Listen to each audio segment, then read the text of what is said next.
Hello there.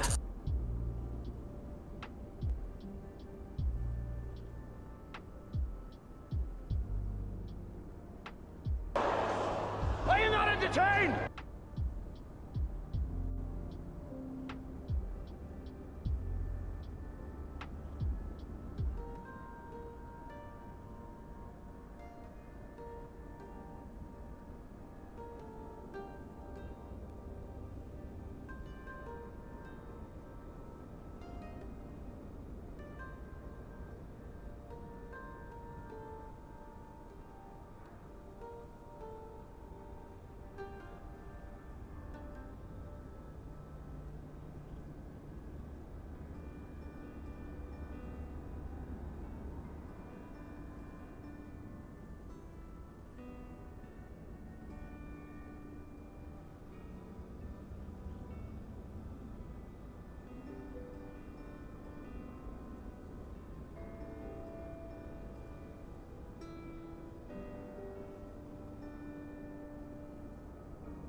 Boom.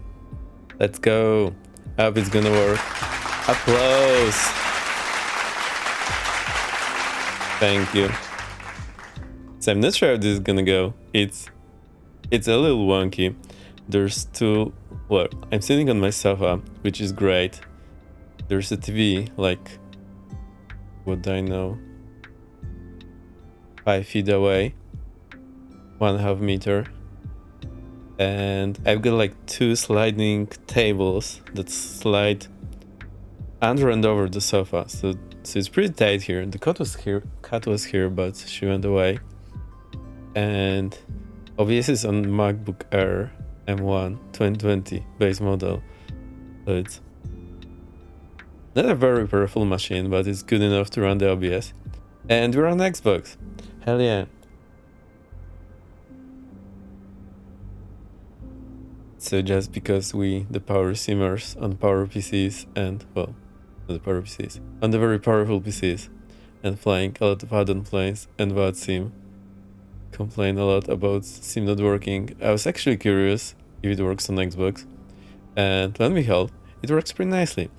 So I played this on 4K, but the capture card only grabs Full HD, so only quarter of the pixels or half of the resolution.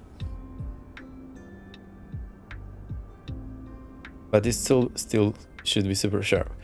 Now, I managed to connect joystick, keyboard, and mouse to Xbox, which makes it way more comfortable.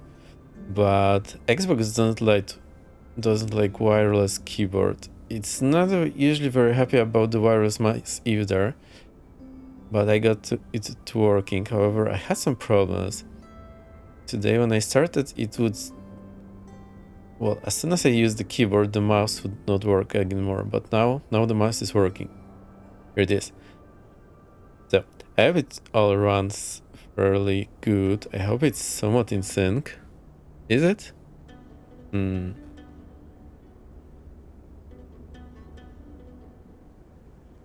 Seems really in sync. Hang on, let me check the microphone as well on my playback. There's no stuff running, so there's a good chance something will go wrong. But it's okay. I think it's okay.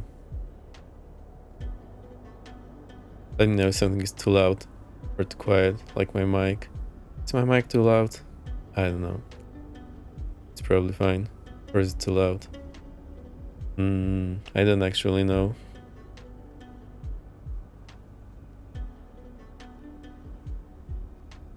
Oh, and there's a ton of cables on, over, behind, and under those little tables. So let's see.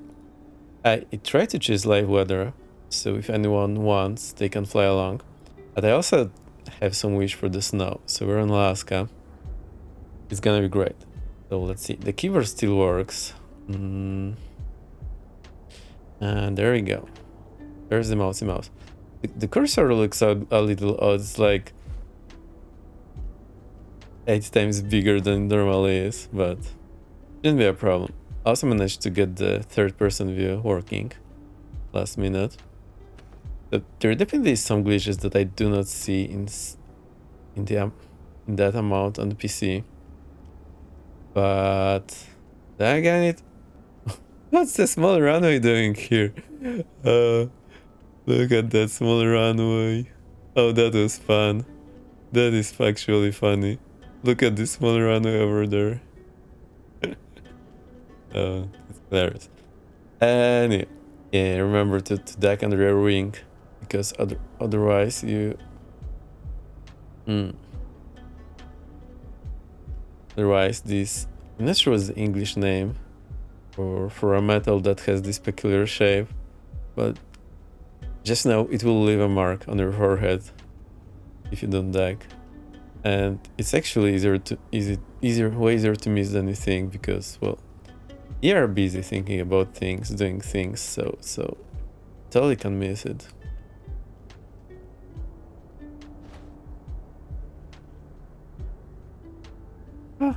What's there? That's the baggage door. How are you doing, Panagon? Ever great. Nice to see you again. You are here to witness this. Well, we'll see what this is gonna be.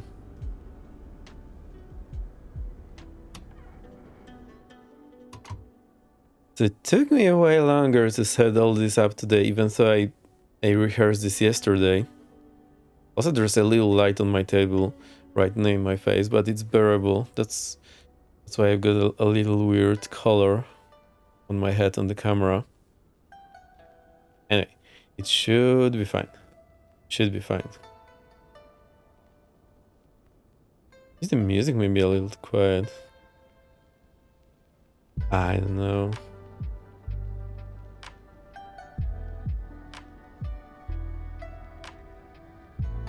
Made louder. For you. So far, 0 dropped frames. Perfect.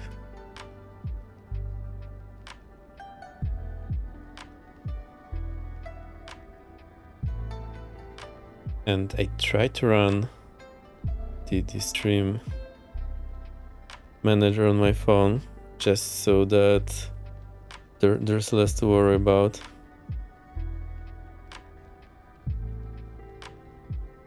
Alright, seems good enough.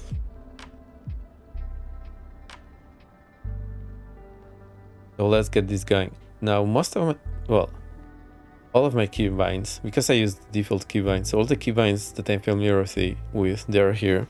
Hang on. I think the microphone was hitting a little too hard, so I dialed it down a little.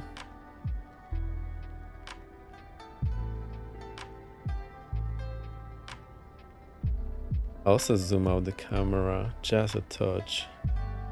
Oh, it's zoomed in. Why would you zoom in? I zoomed you out earlier. Note camera. Note. Right, should be fine now. I forgot to check my joystick, so this works, Let's check the flaps. Flaps work too. I wanted to bind the gear selector, but it's not going to be a problem in this plane. So, still, it works pretty nice on Xbox. It looks super duper sharp, which is pretty amazing. And if you run the base planes, they probably work very well. And you've got all the goodies most of the goodies that we have on the PC running on Xbox. So I think also this is the easiest entry setup.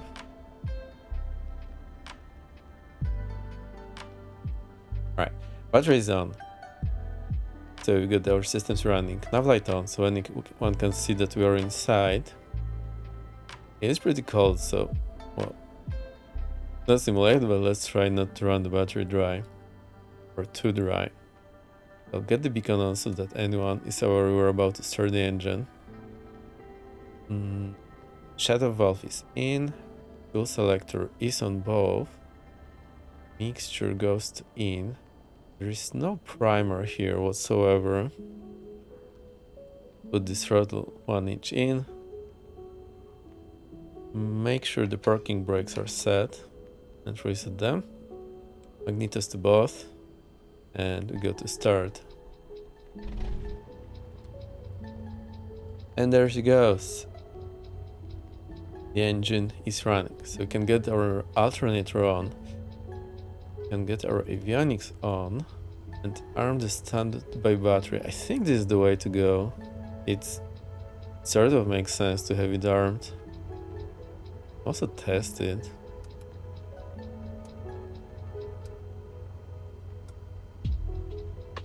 Also having G1000 trainer on my Xbox, that is really nice. I wish I had that when I was doing my training on a real plane with G1000, because it is a beast. It takes a while to get to learn it. I'll press the comma, so that should set our baro. That's all here. Alright. Everything's working. Let me play some alert. Just double check that the things are working.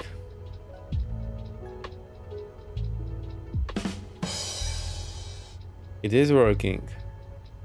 But the music like died for a moment. That's interesting. Try it again. Oh, hang on, we've got a different one. What's this one? 3 hours later. Oh, it's Can you this move one. it along? I'm all out of time cards. Perfect. Perfect. Kev first. Hello, Kev. We're trying Xbox and the MacBook Air. It's working okay. I've got my mouse connected to the Xbox. I've got my keyboard connected to the Xbox, but it has to use wired connection. Xbox is sometimes very unhappy with wireless peripherals. Or maybe it's not the Xbox itself, it's the misfits.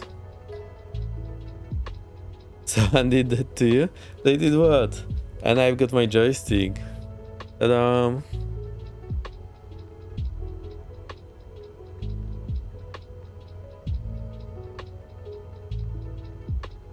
So, start the engine. It's gonna be great. Oh, I never showed you where we are.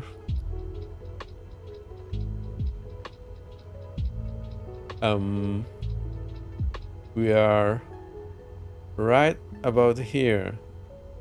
Where's the night mode? Oh.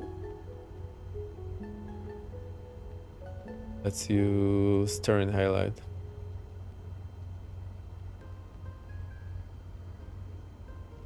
We are here on Alaska. I think this chain of violence is called Aleutians? Aleutes? Something like that. Claim first and I was first and they were like 7. Oh, don't worry. We're not that far down the list. I think we'll just explore this area to the northwest.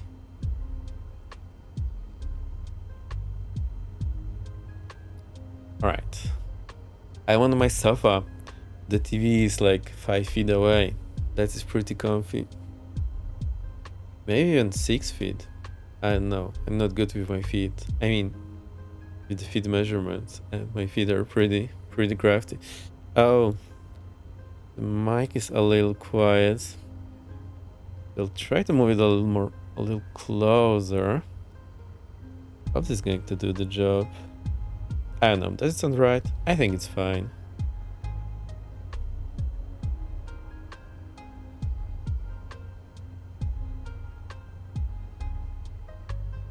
Mic sounded good to me. Yeah, I think we'll hear the same as soon as you start rolling. Just this cursor is super duper large, that is a little funny.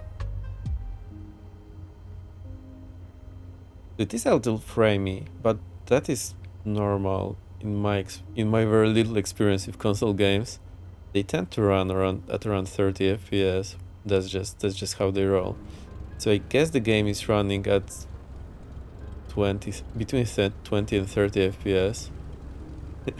There's this little runway popping through the ground here. Absolutely hilarious.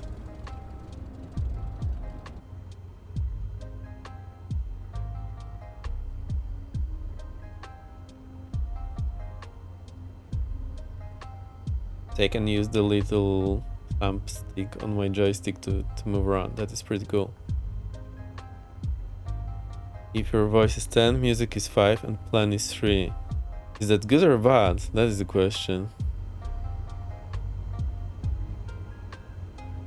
Alright, so let's get this louder. I think I like the music where it is.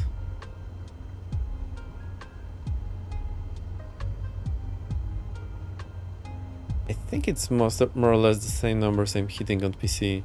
I'm always looking for those decibel numbers because I can trust the numbers more than my ears.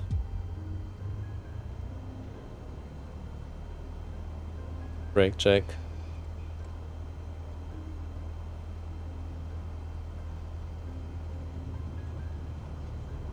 It is a little framey, but it is consistently smooth.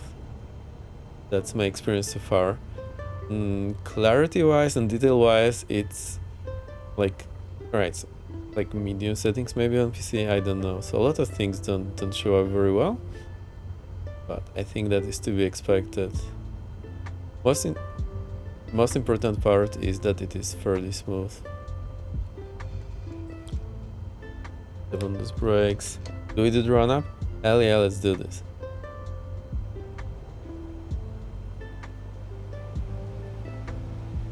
So let's guesstimate it at 1700 RPM. With our one magneto. That's 80 drop. Starting small, trimming big. Heavy's on 3. Streak, nice. Back to both. Came back. Now the other magneto. Okay. Hey OG, welcome. You scared me. That scared me. Alright, same drop, back to both. Back up again. Hey OG, we are on yet another setup. I'm sitting on a sofa. The TV is like 6 feet away. My feet are to be trusted. And there's a ton of cables running over the little tables that slide over my sofa. We have joystick, mouse and keyboard connected to the Xbox. So yeah, happy days. Seems to be pretty nice. Alright, I think that's all we can check here really. Nice to see you, thanks for coming. Don't forget to redeem the seconds so you can place right behind Kev. Took me a little moment to get this all running and set up again, even though I rehearsed it yesterday. But, well, I have full confidence in your feed. Thank you. Also, I managed to install the rounded camera corners, so that is pretty nice. And I did set up all new OBS again, because why not? I think I managed to learn to do it pretty swiftly and just set up the things I need. Don't set up all too many things that I don't need. Let's make it easier. I didn't check the wind situation. Oh, also this little tablet is over here as well. That's pretty funny. Uh-oh.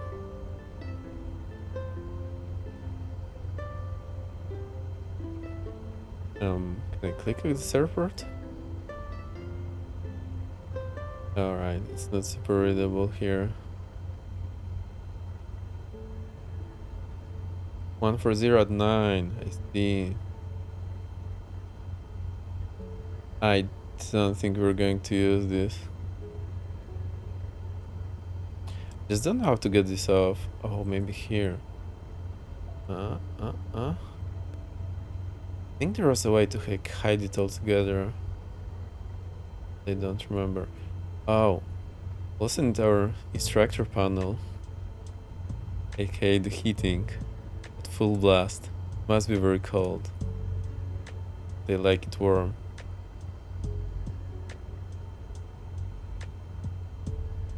And light on, strobe on. Let's get this transponder on. Well, even though we're on Xbox, I'll still try to do the usual way. Hang on, wrong code. 1200 is what we need.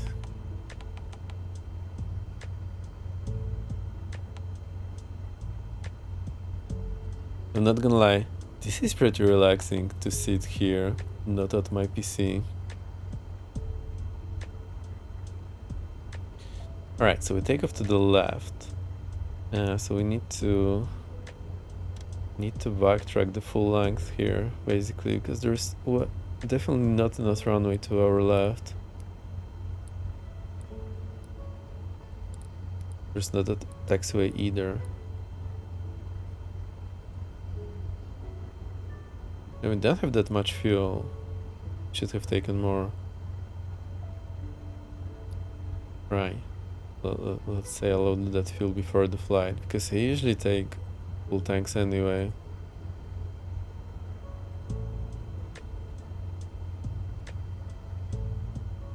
X%?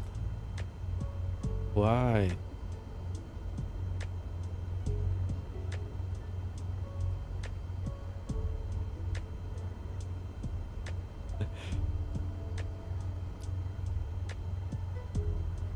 Uh-oh.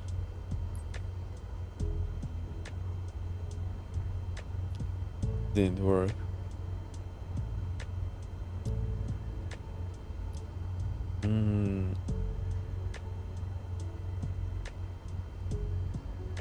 Maybe I'm in the wrong thingy. Maybe I need to go here.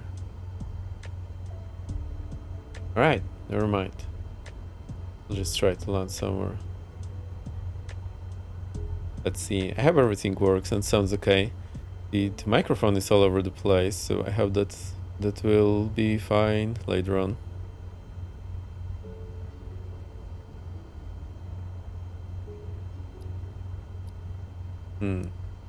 What's the space select? I don't know. Oh, luckily it's hidden behind the camera. Right, let's roll. Because I need to cross my hands right in front of me, going right behind the mic, so I need to be a little careful not to hit that mic.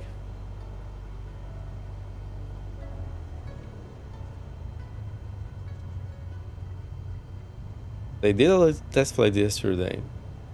I more or less know what I'm doing, how it behaves here on Xbox.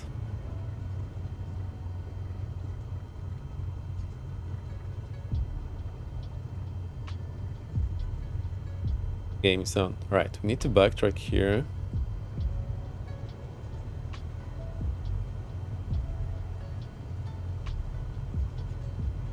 Three hours later.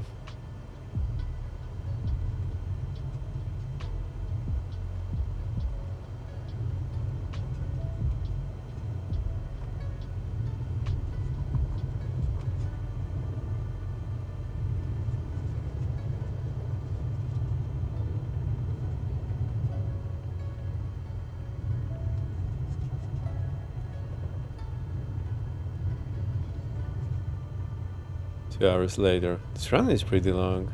I'm not sure how long we need.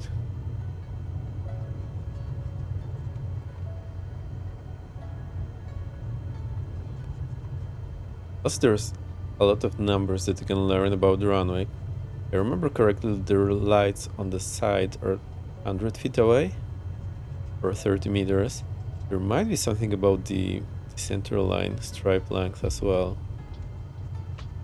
So if only I remembered those numbers, it would have been a little easier to count how far we have gone. Alright, I think this is enough. So, get all this distance here, slow down, to the left, add some power.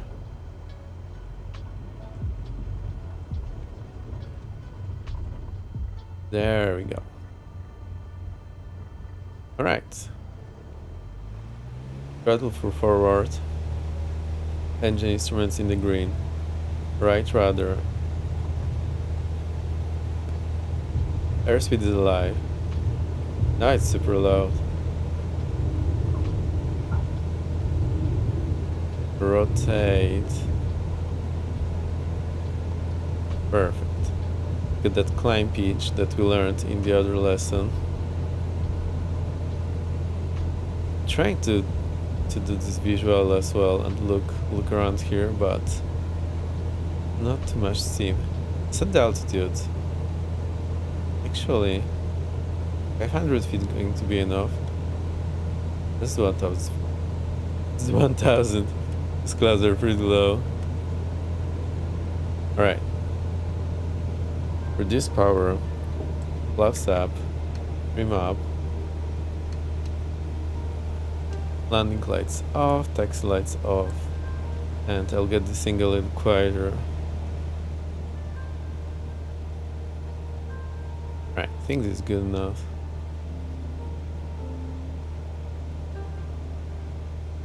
As long as I have all my default, well, the most important bindings on the joystick, it's pretty much smooth sailing. So all I need is pitch, roll, yaw, brakes, parking brakes, flaps up, flaps down, autopilot off. Trim up, trim down, external view and look around up and down. That's pretty much all I have bound at this moment. I only need to bound gear toggle. I'll try some hand flying first. just so that we get the idea. I saw on the map that there should be more snow to the northwest.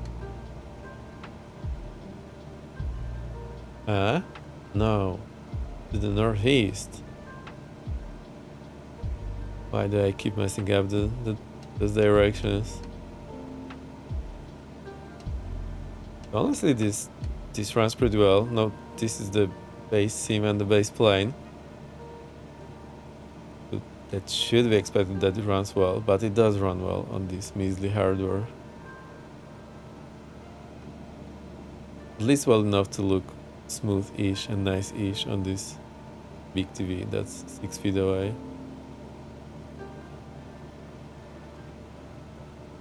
Alright, that's where we need to go. That's the airport there, so we are going to cross over it again. Let me just double check that.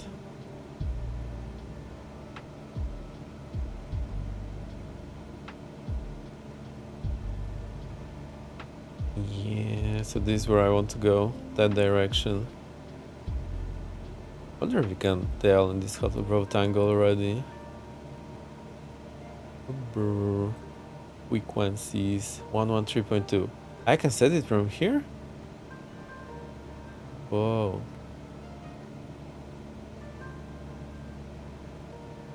I didn't know that. Now I know. Right, there's first patch of snow. It's over here, so let's aim over there.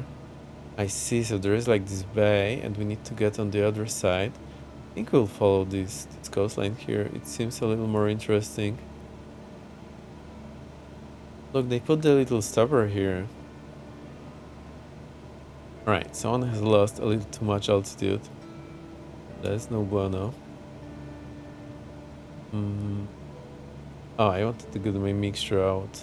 Just like this much.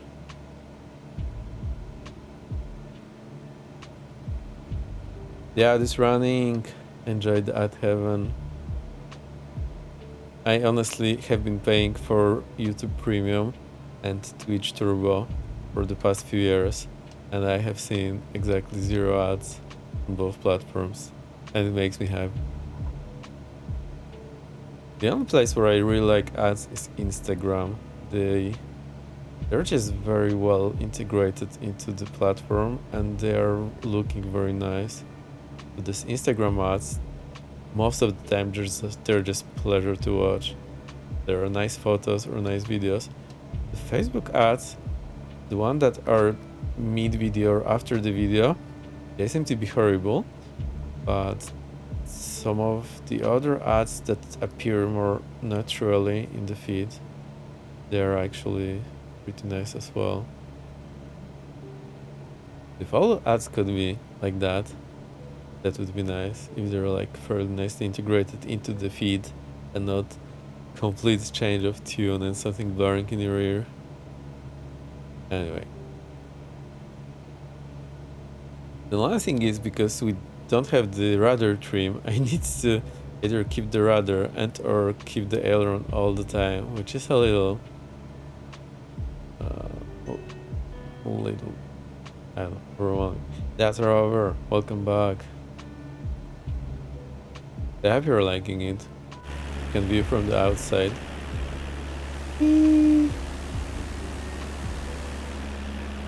Oh, I've got the nameplate switch as well, in case anyone comes. I need to tell you which server we're on first. I think we're on West Europe.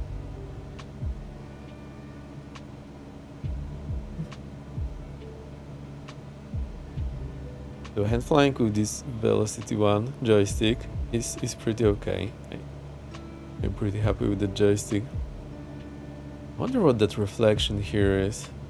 I guess it's a reflection from the Pro, but it just doesn't make too much sense.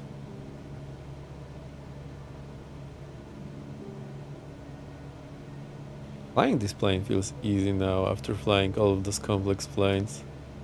And you know, back in the day it was a little challenge. I think we can dial in some direct to so we want HBD, H, Hotel Bravo, Delta, enter, enter, enter. There we go. So we won't exactly follow this line, but at least I'll have some reference.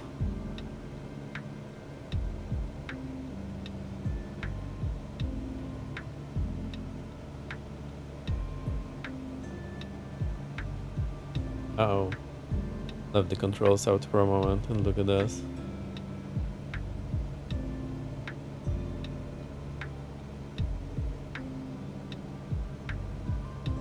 There's snow. So it's supposed to get a little cold here in coming days. It hurts there's already snow in the mountains, but I need to double check it. Hey, the joystick is pretty okay, not exactly a glow endorsement. I mean, let's put it this way.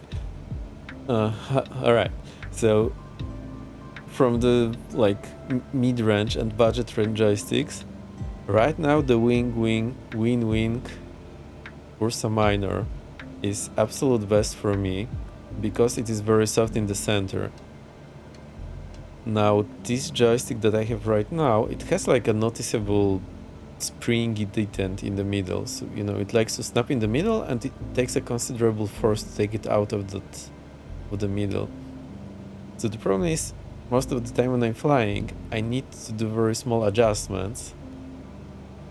So that takes some force and it's just not as easy as it could have been.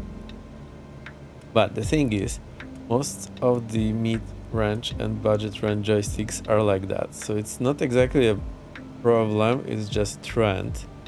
And I understand the reason why they're doing it. So it's for the less hour users, so it snaps back into center and they don't complain that it's not centered. You get the idea. Now this one, so I think this is the second best in the mid-range and the budget range, the Velocity one. So it is great, but it just has this little problem, which makes the flying a little more awkward. But it is still one of the most precise. It has Hall sensors, not the pods. So that's really nice. It has a lot of switches and it also has few axes. So that's all I really need. So you get the idea, it's just difficult for me to make these precise movements compared to the Ursa Minor or a long stick joystick Moza or a real plane. But it's still fairly okay, so that's why you can see my flying is a little jerky here. So that's what I meant. Right, let's add some power here and climb a little. I set the altitude to 1500. But still, I got this joystick because my Thrustmaster Airbus joystick, it has a problem with the potentiometer for the yaw, and you need to clean it like every month. Plus I wanted a joystick that works with Xbox, so I think for the Xbox Ones, is out of the very few out there, I think this is the best one. And I would say it's second place behind the Wing Ursa Minor. Pretty okay fits. Yeah, that is pretty okay if you look at the whole market, but if you line up all the products, it's like near the top. Let's put it this way.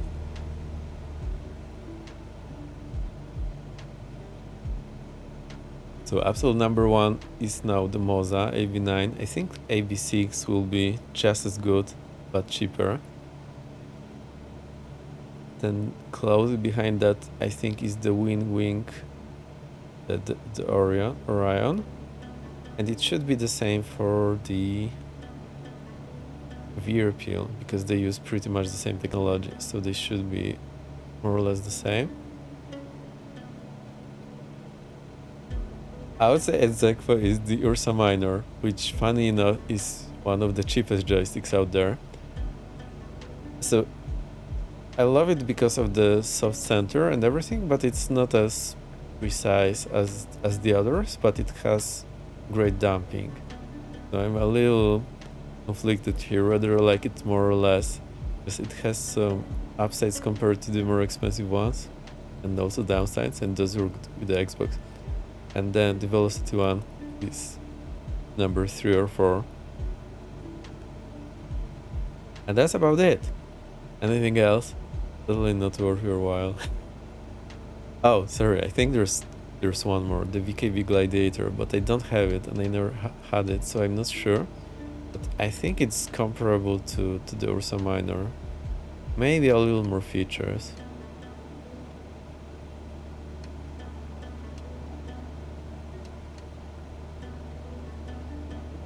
Yay! The snow, the rain, hang on, the pita heat. Uh-oh. Oh, and I forgot the fuel pump.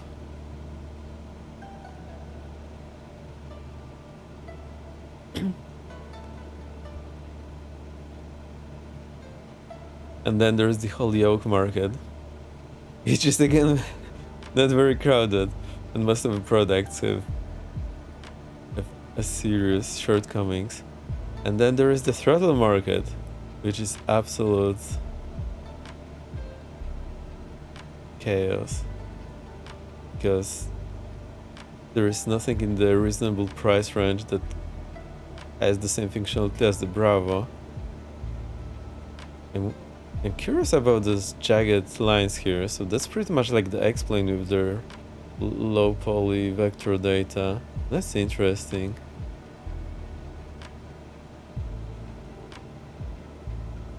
Alright, me holding altitude here, not great.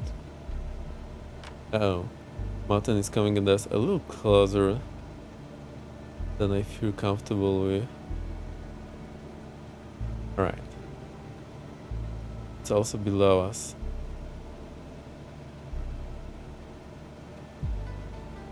Don't want to go too high because there's a good chance we'll cut ourselves off the ground visibility. 500. They said last time something I'm still not sure about, that we learn in PPL flying just on a altitude indicator, so you can get out of the cloud if you get into one, even though you shouldn't. And I still not sure if it is or it is not possible to get in the cloud by accident, unconsciously. So sometimes in the conditions like that, when it's like a little rainy and the cloud deck is above you, I still think it can be difficult to gauge how 500. high the cloud is above you. And there might be like hanging curtains below the cloud. So I still think it might be possible that it kind of sneaks onto you and you don't notice it coming up, or it's a little too late.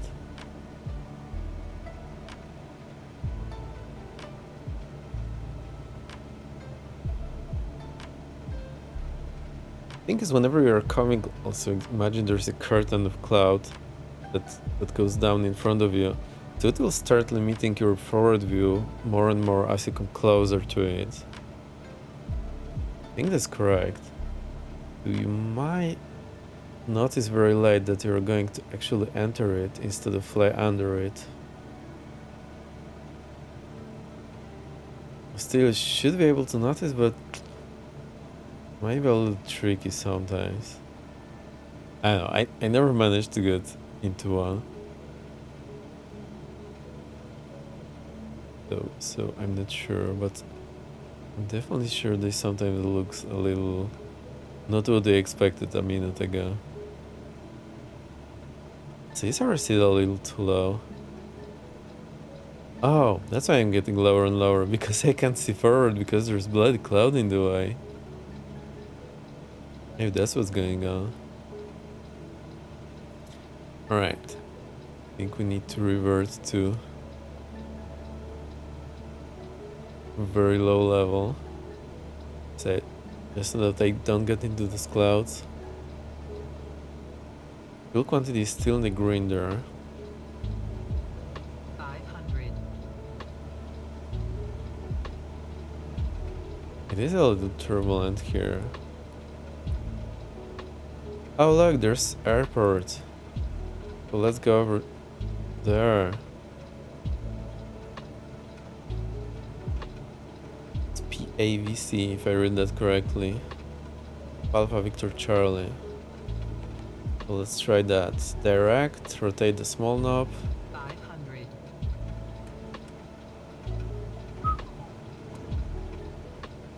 M and O E E. Big knob to next letter A. Now I'll rotate left, so we go backwards. Yeah, Garmin has 500. intriguing UI here with the two knobs, which is very crafty and handy. You can do a lot, but sometimes it can be a little misleading how we need to operate those knobs. Right, PVC. 500. 7.7 miles. Enter, enter. Whoa, whoa, whoa, whoa, whoa. What was that?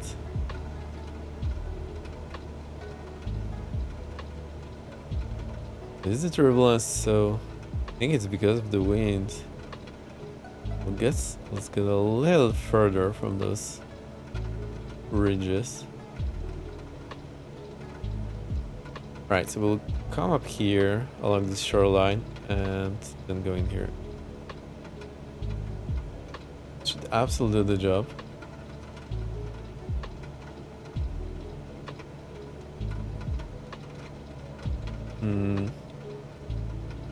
The red eye outside is frightful.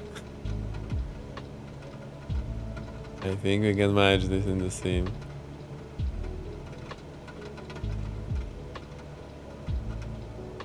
Would not be comfortable whatsoever in real plane.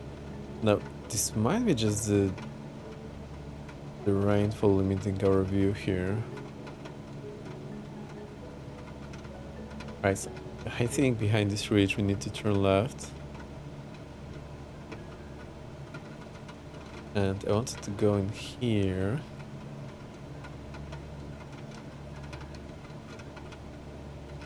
And select airport info. So this 1000, let it snow, reference 9. Yes. Oh, yes, I did that. So there is Wind Point. So it still has the pages and sub-pages, just like the GNS or GTN, the 530 and 430. It has inherited that many. But there is airport information. Bummer that doesn't have it selected. There's another way to do that. You can click this joystick here with the right click. Hang on, if you're in the map screen. So click that joystick, gives the cursor, and then you can left click and move it to the sides to move that cursor around. And normally if I click like enter here, it should give me a menu to, or menu? Nah, I think it's just not implemented. Bummer. Normally you can select things with the cursor, but it's totally not implemented in the simulator.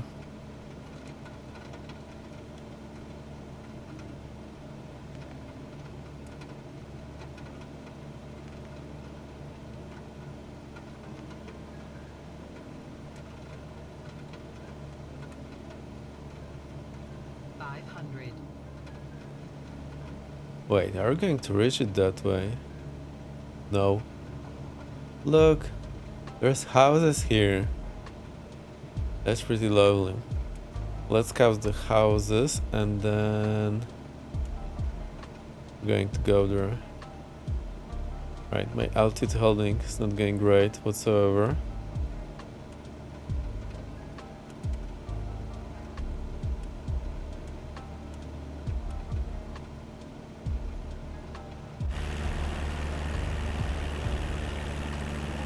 I think the water level here is It has a little problem. Let's not worry about that too much. Alright, get out of here.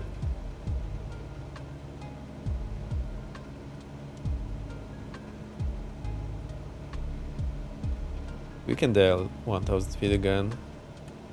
Long as we're not in the rain, the visibility is... alright, back into the rain. The level is still okay-ish. EA... E... E. Perfect. Alright, 0826.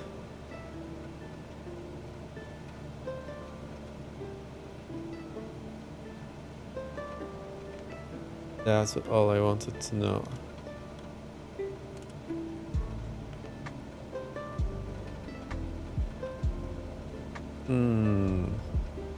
Maybe we can continue there. Check the elevation. 200 feet. The engine catches fire. It was just cold. No, it's fine. Engine is not on fire.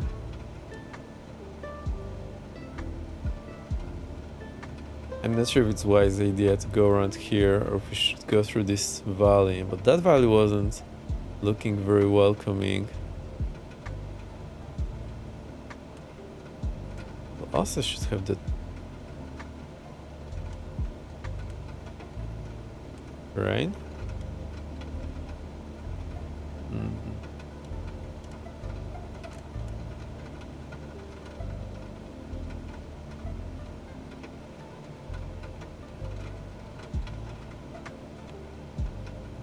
We can switch the 500. terrain. Ah, see? So that's a little more informative. That valley here is closing and it's too high. So I wouldn't be able to go through there comfortably. The pass is just too high. Alright, so that's a good call. Now, to be clear, I would absolutely not push myself here in your aircraft in this kind of conditions. It's absolutely not good. I need to be using trim a little more. The tendency to just push or pull the stick all the time. Which is funny because in the real aircraft I just trim all the time. I try not to touch the stick.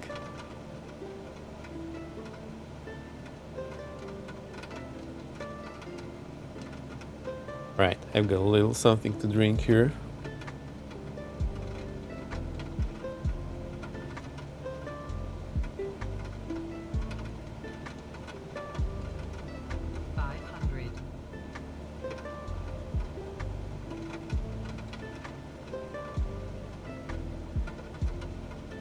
Plane is still surviving. Just that this container doesn't close very tightly. I hope it's not going to crash over there.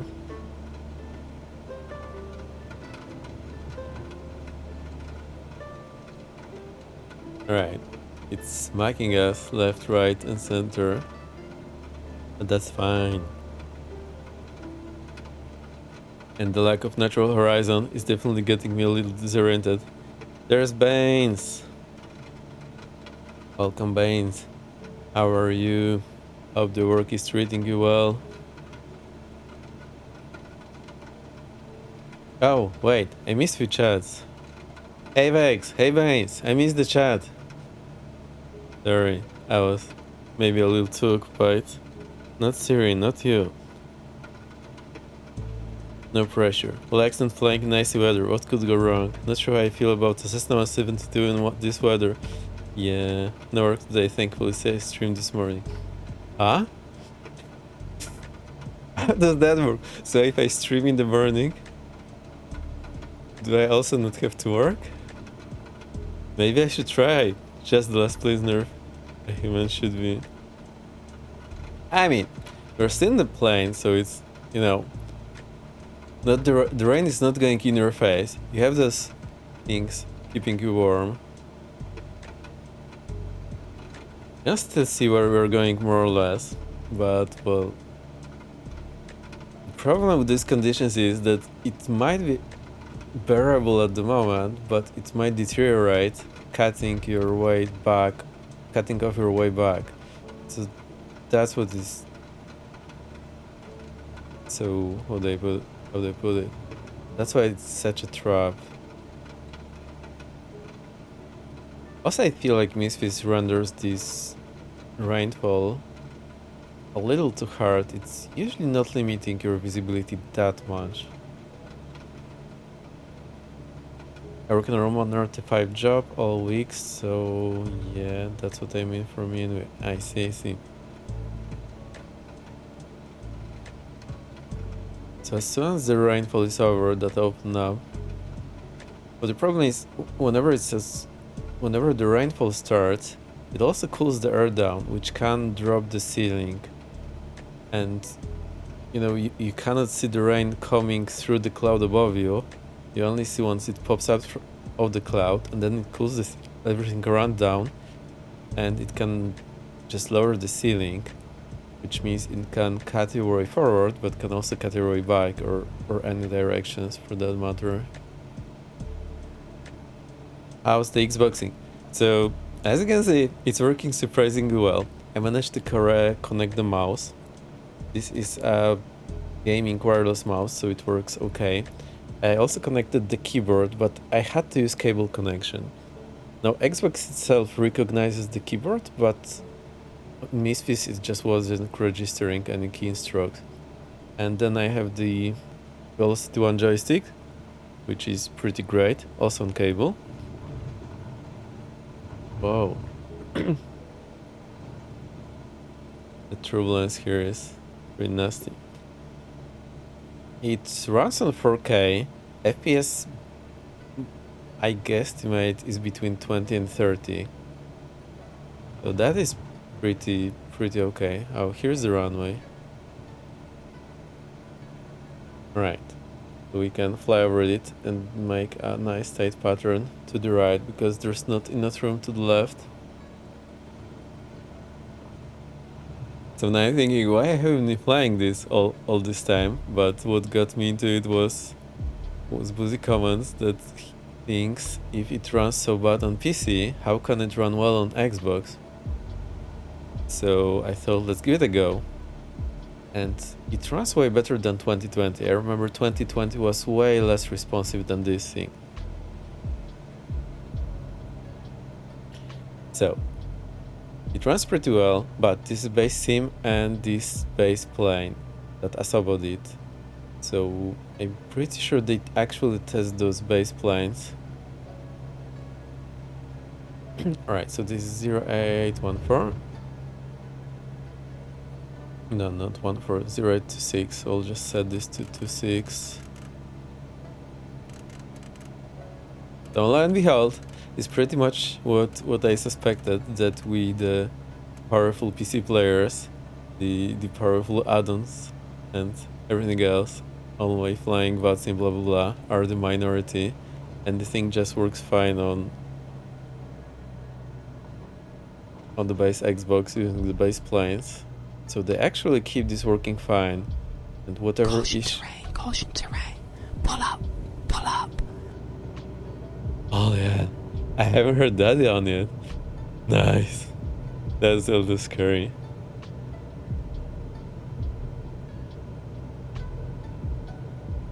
Thanks. That was pretty nice. I'm not sure where the runway is anymore. That isn't great.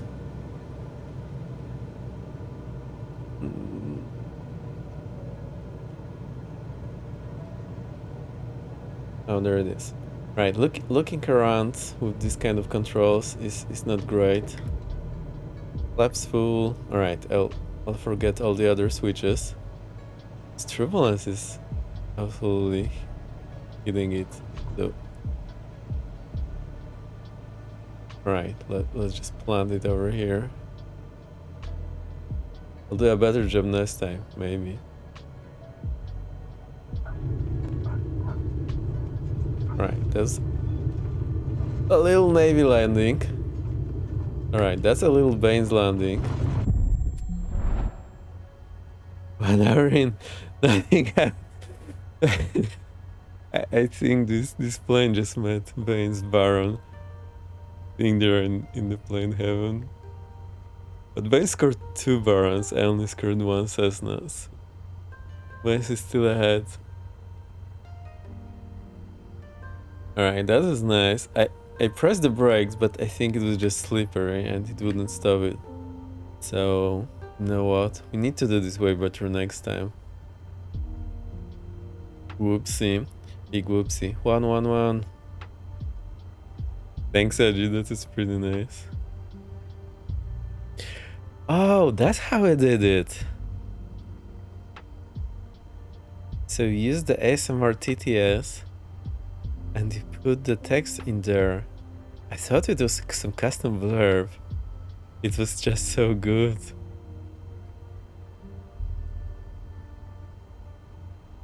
$777F stream 1 Banes. We don't know.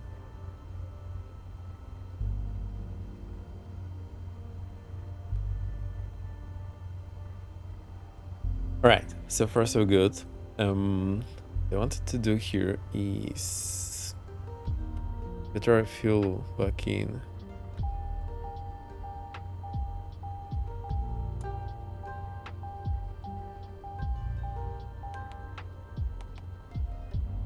Let's just shut this down.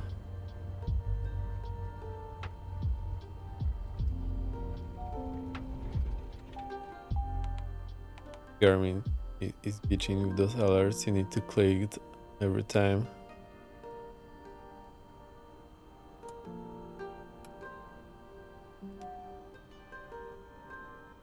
Oh, because we have the standby battery, it kept it just running. Let's try to get more of this fuel in.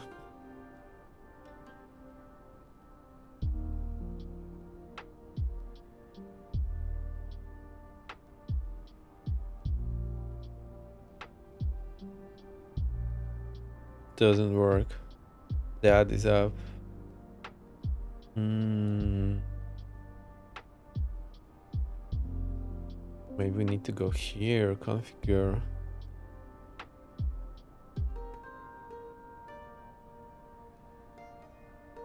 Load immediately. Perfect, so that worked.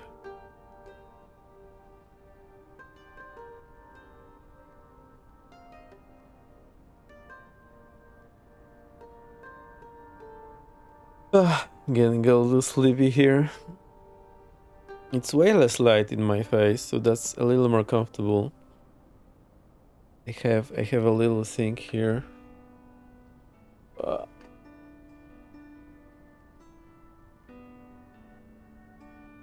Uh-oh. I have this photo light that just sits behind the laptop, and that's giving the light for the camera. That's pretty neat. It's not as bright as my usual light. Also didn't put it to white mode. I put it to color mode, and I dialed in like orangish pinkish one that is less bright but still does the job.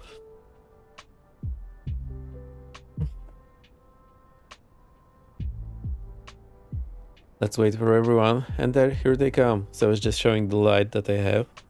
I have this photo light over here that just sits to the side of the laptop and that shines on me. Without it, it looks like that. But there's also the TV screen. So if I dim the TV screen, yeah, that's not enough. So if we're doing a night flying, the TV screen is not enough. So that's why I have this light. It sits on a tripod and just have it to the side here. It's a little cable mess here, but it works. No, I messed it up. I can't get it to the same position it was before. Right.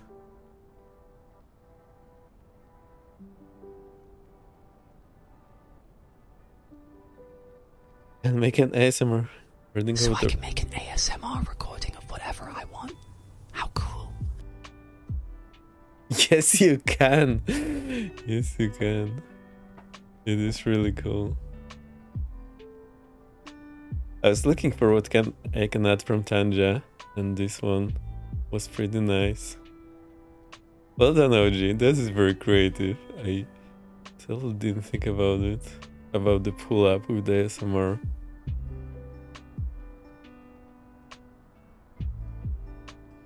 Right. I managed to put in the fuel, so I had to go to here and put the fuel.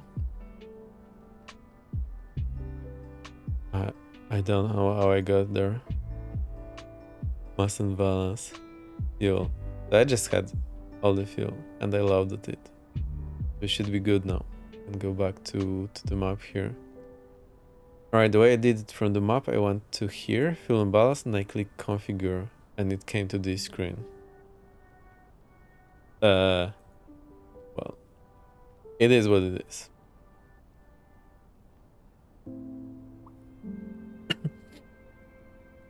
Cool. So we got all the way up here. There's nothing more until that's actually fairly close, so we just follow this line here. Well, let's go to this one next. Not shabby. AI scares me. It's getting there. I think the AI does a lot of things great, but it's not all the things that people think it does. It's still not great at replacing the employees. I don't think it will be like, but it's definitely helpful and can do a lot of things. Also, I think everyone is getting sick of tired of this AI generated imagery.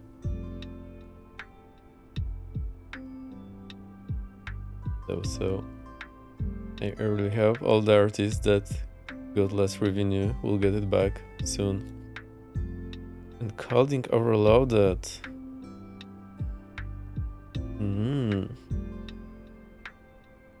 Interesting. But it only showed up for a second. Let me see the activity monitor. Oh, it did spike up the CPU to a lot there.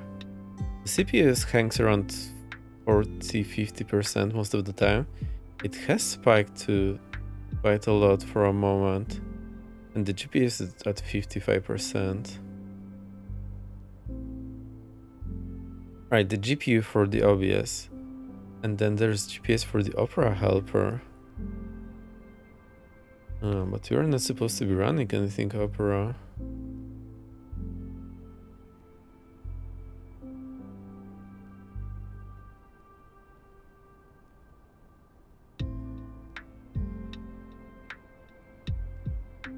Uh-oh. You know what? I'll just close the tabs on Opera that I'm not using. I don't think I need them.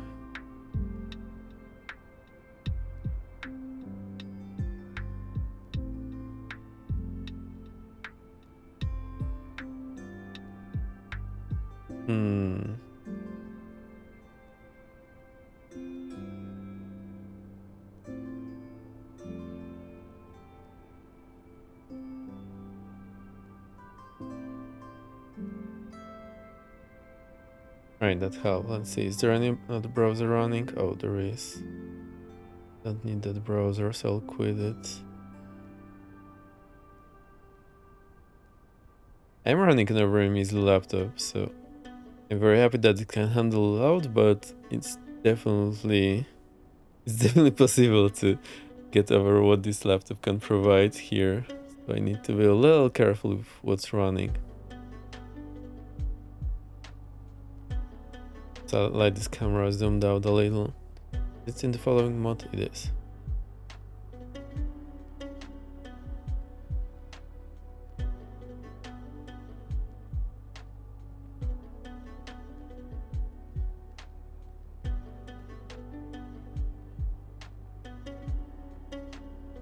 Cool. All set.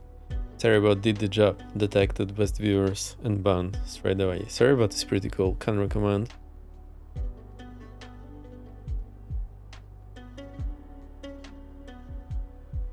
Alright, let's get this plane started again. So, mixture in, throttle, holding forward, fuel is there, battery on, nav light on, beacon on, start. There we go. Alternator on, avionics on, standby battery armed. We are on the runway, so I'll get the lights and strobes, and pitot heat and fuel pump and start the GPS. Takes a moment to get the wings aligned. Fun fact is that you can also do it in flight, which is quite interesting because, for example, Airbus and Boeing, I'm pretty sure they cannot do that in flight, really. Or maybe they can get the... maybe they can realign for the attitude, but not for the navigation.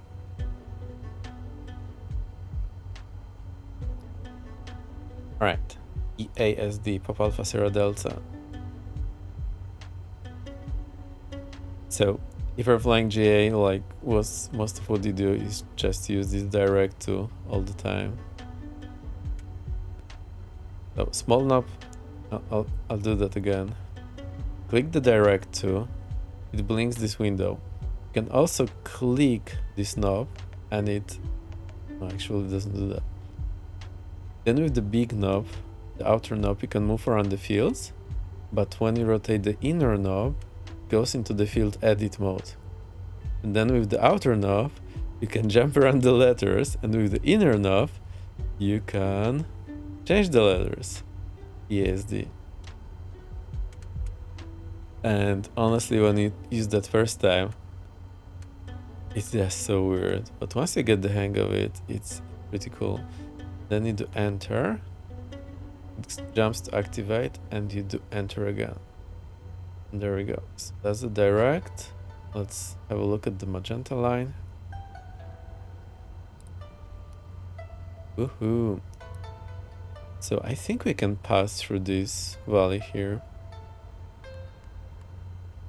And again, you can use this joystick here to move around.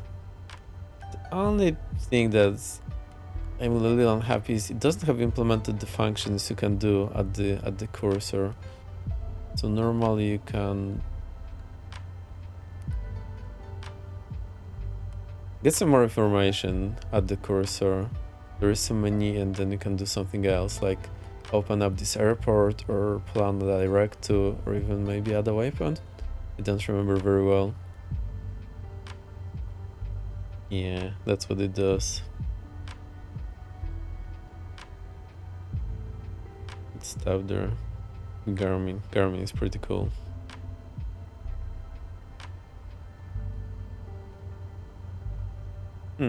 Sometimes I saw the camera on OBS was lagging a little, but now it's not lagging. Hey, it's looking okay. And then you can click this cursor again to go back where we were. Alright, I'll press the comma again just to make sure. Flaps to take off.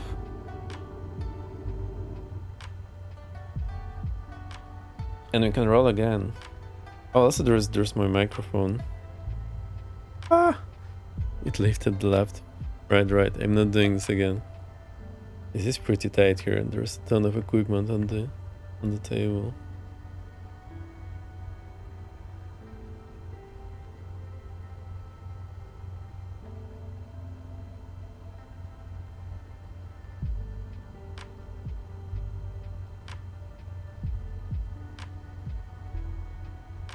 I'll reset our heading, release the parking brake, throttle forward, engine instruments in the green. Now I need left leg all of a sudden, left rudder. Uh-oh. Airspeed is alive.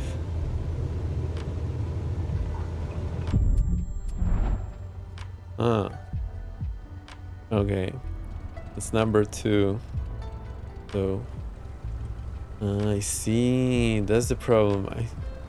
I somehow thought it will just spawn us at the end of the runway, but it totally didn't do that. Alright, so that's 2-2 with the competition. Benz is 2 Barons down, I'm 2 Cessnas down. Well, this what this. Actually, I like having those crashes not disabled. It's actually fun. You're not having much luck here today. It doesn't have much to do with luck, to be honest. It's just poor decision making.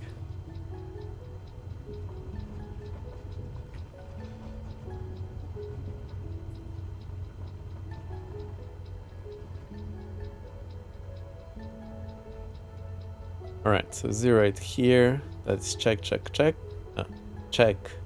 And check. And check. So, check, check, check.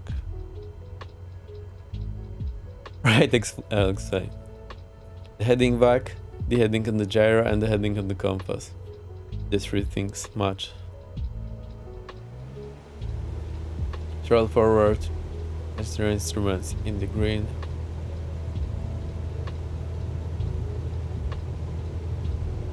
Airspeed ally.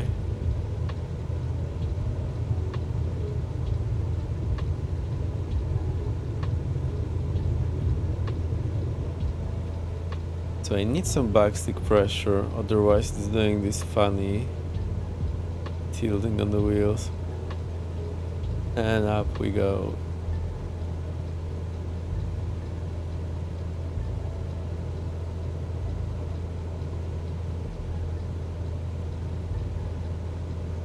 Right, there's 200 feet above aerodrome level. Reduce power into the green range. Flaps up. It's turbulence. Accelerate, trim up. So let's try to go 1000 feet again.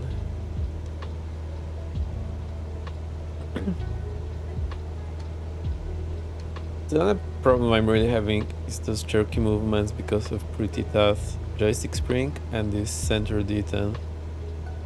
And again, from all the joysticks that work with Xbox, I think this is the best one. And it's reasonable price as well.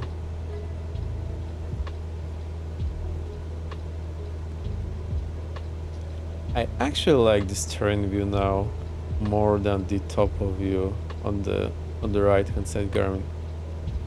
Oh, I wanted to say a thing that compared to real life flying or VR, I have a very limited field of view, so I just don't have all the information I normally have. So normally my peripheral vision will catch some of the horizon out the window, and I'm just able to see.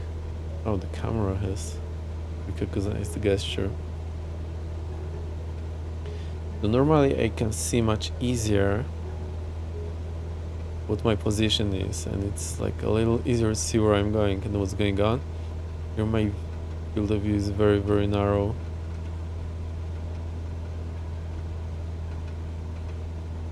Right, we can reduce that again.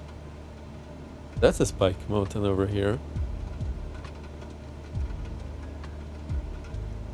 Use that mixture. I think it would be better off at 500 feet. Let's see. I'll try to skip through this valley here, but well. Right. 500 feet down we go. I want to see a little more in front of me. Oh. Forget the lights and the fuel pump.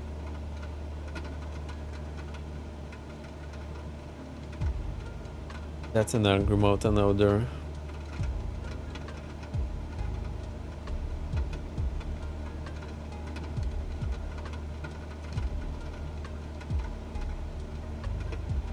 They quite like this turbulence that comes of the of the wind on the lee side of those mountains. 500.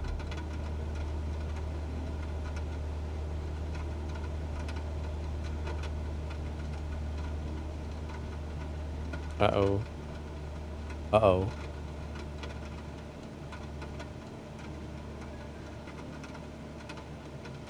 No. Alright, we're maybe not following that valley. I'd rather go around here, following the shoreline. This always gives me an escape route. Or shall we try that valley?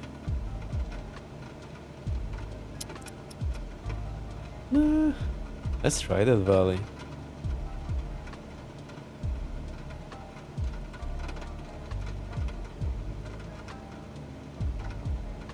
That IFR lesson that I did recently, Defense Academy, that helped me a lot to just focus on my each target most of the time for straight and level flight or for a level coordinated turn.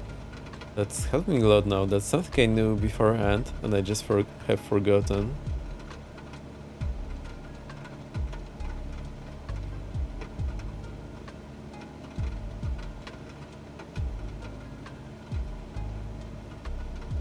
Let's see if I zoom in a little.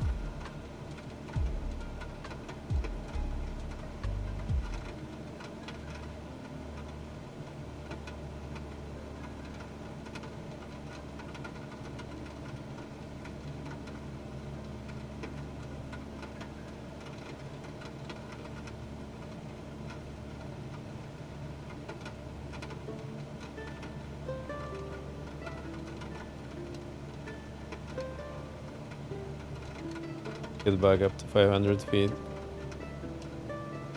That's a little too low here.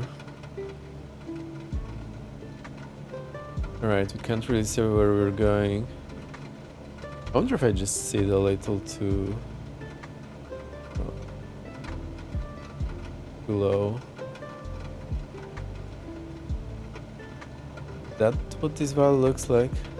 No, the valley is there to the left, to the right.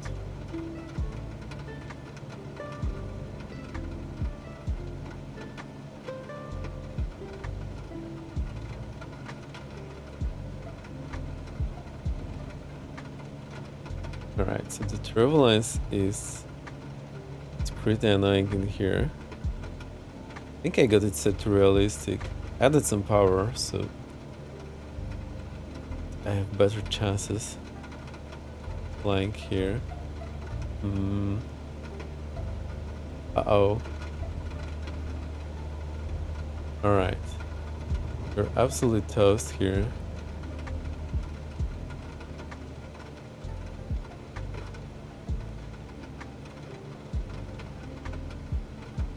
Right, we're getting out, following on the shoreline. 500.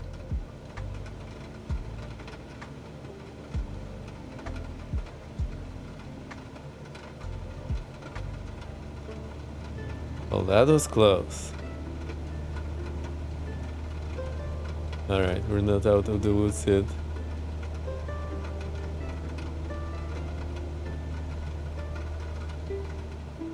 Following the shoreline seems like a better option.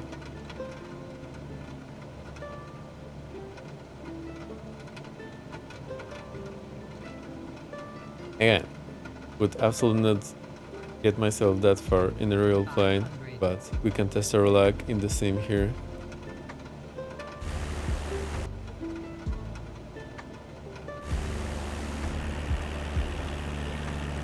That's much better view. Maybe I can zoom out and see more. No. There's wings.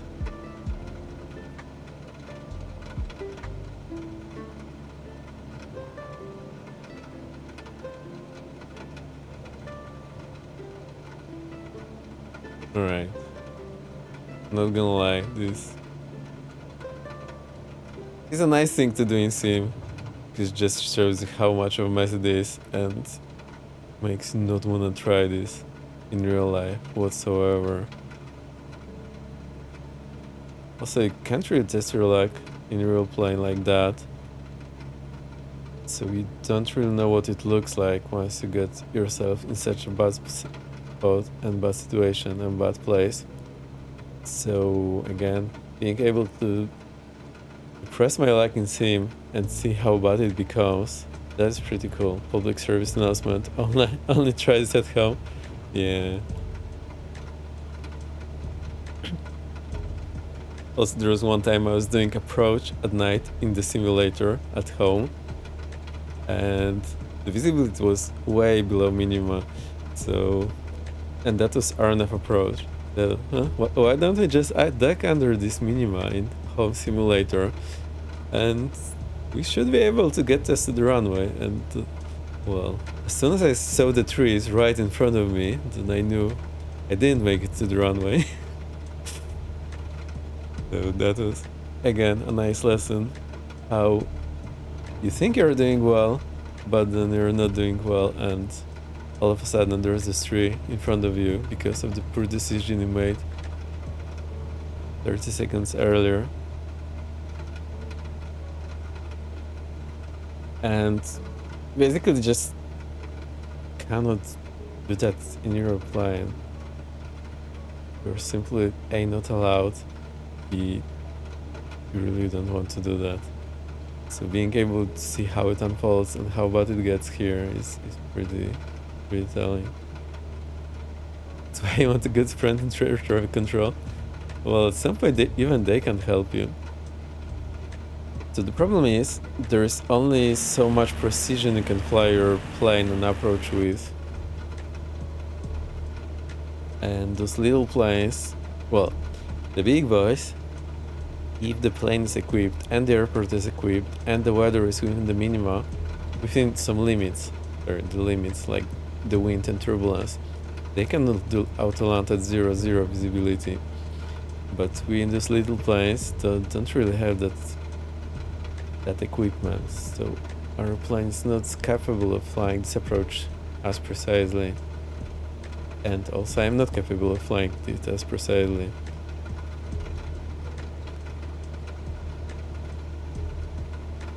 And at some point there's only so much you can do.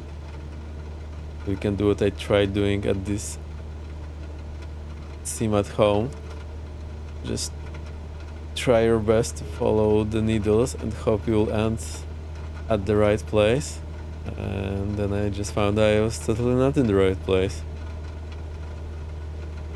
But there was no real ground to hit, only the virtual ground.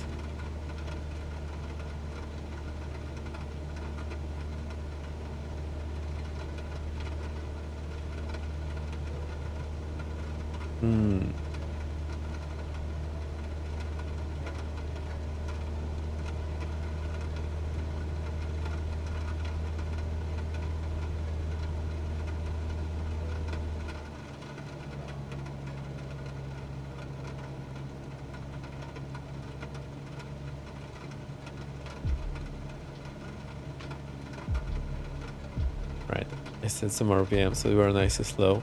You can see where we were going on the Garmin, and we have the artificial horizon. Again, that's us being absolutely toast.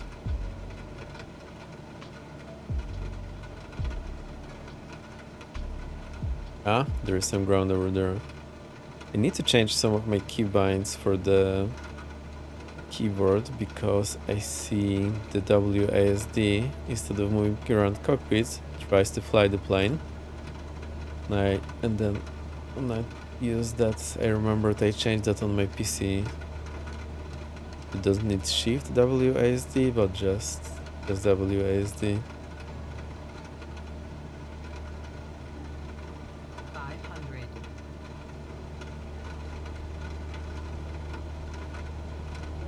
That's a nice plane smasher over here.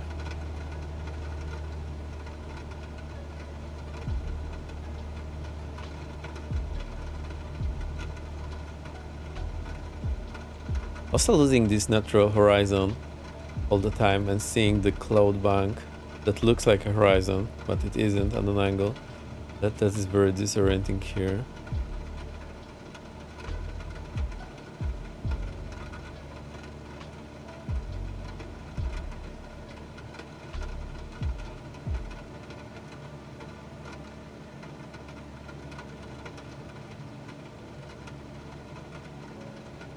All these mountains coming in and out. Whoa. Yes, as soon as we're out of the precipitation, that's the word I was looking for earlier. It's a-okay now. Probably not for long.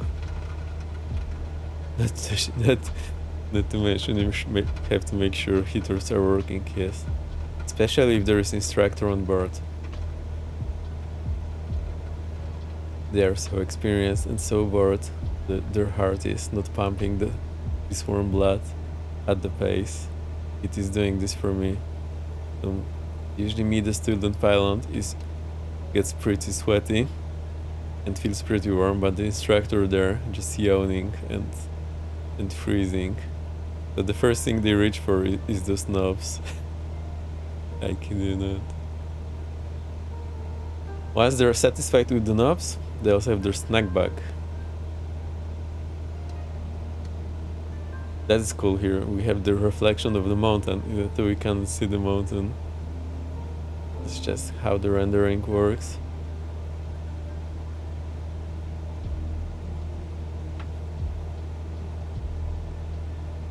So we'll hop around here and then continue along this magenta line. Oh, and I've been hand flying the whole time, near with snacking instructors. I mean, my instructors haven't been snacking that much, but that's the meme, that they bring the snack bag.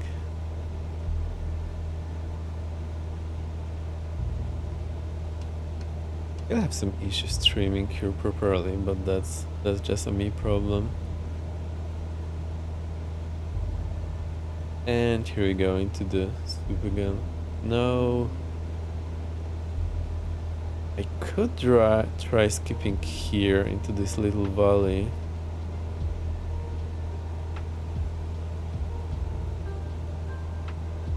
So let's do that.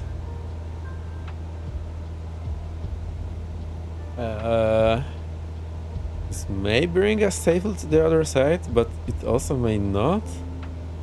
I don't know. Let's hit the legend here, so I actually know. Oh jeez. So that's between 100 and 1000 feet. 100 feet is not much clearance.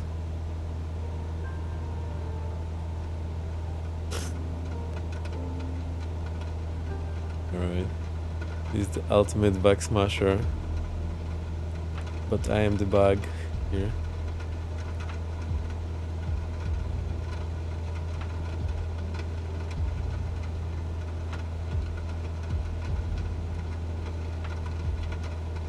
Also this turbulence that requires me to make some stick movements all the time.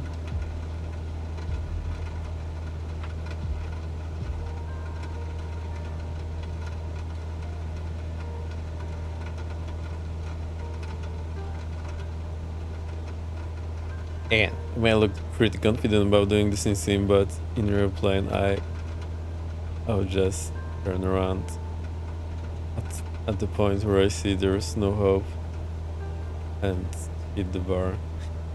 That's how that is over. I think I click some. There we go. So I think I hit the parking brakes. Like that they included the rain sounds. Yeah, the rain sounds are pretty nice.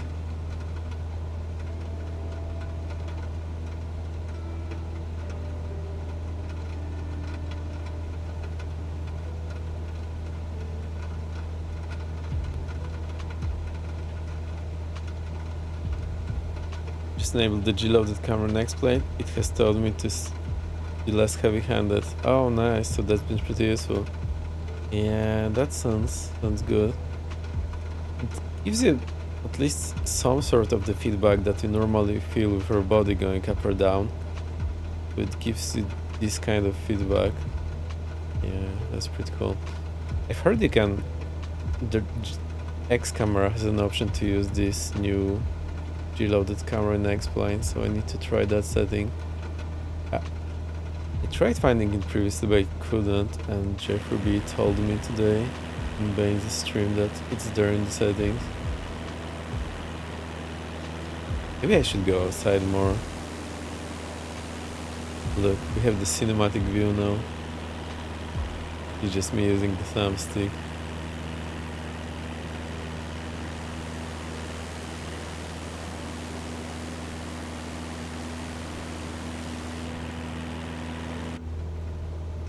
I have it, works, nice, and it's right. Waiting for Vex to put hydraulics in his chair. I don't think I need that. You know how there's this illusion when your car or train is stationary and the car or train next to you starts moving and you feel like your car or your train is moving? So when I was doing the training in X-based simulator for my instrument rating, few times I had this illusion that the thing is moving just because of the movement on the screens that I saw, and because it's all around you, and because I was flying the planes before and my body just knew based on what you see, what you should feel, I was just having those illusions, like I really felt like the thing is moving. And then you realize you're in a fixed-based simulator. It's just hardware to the ground and weighs a lot. So yeah, that was fun.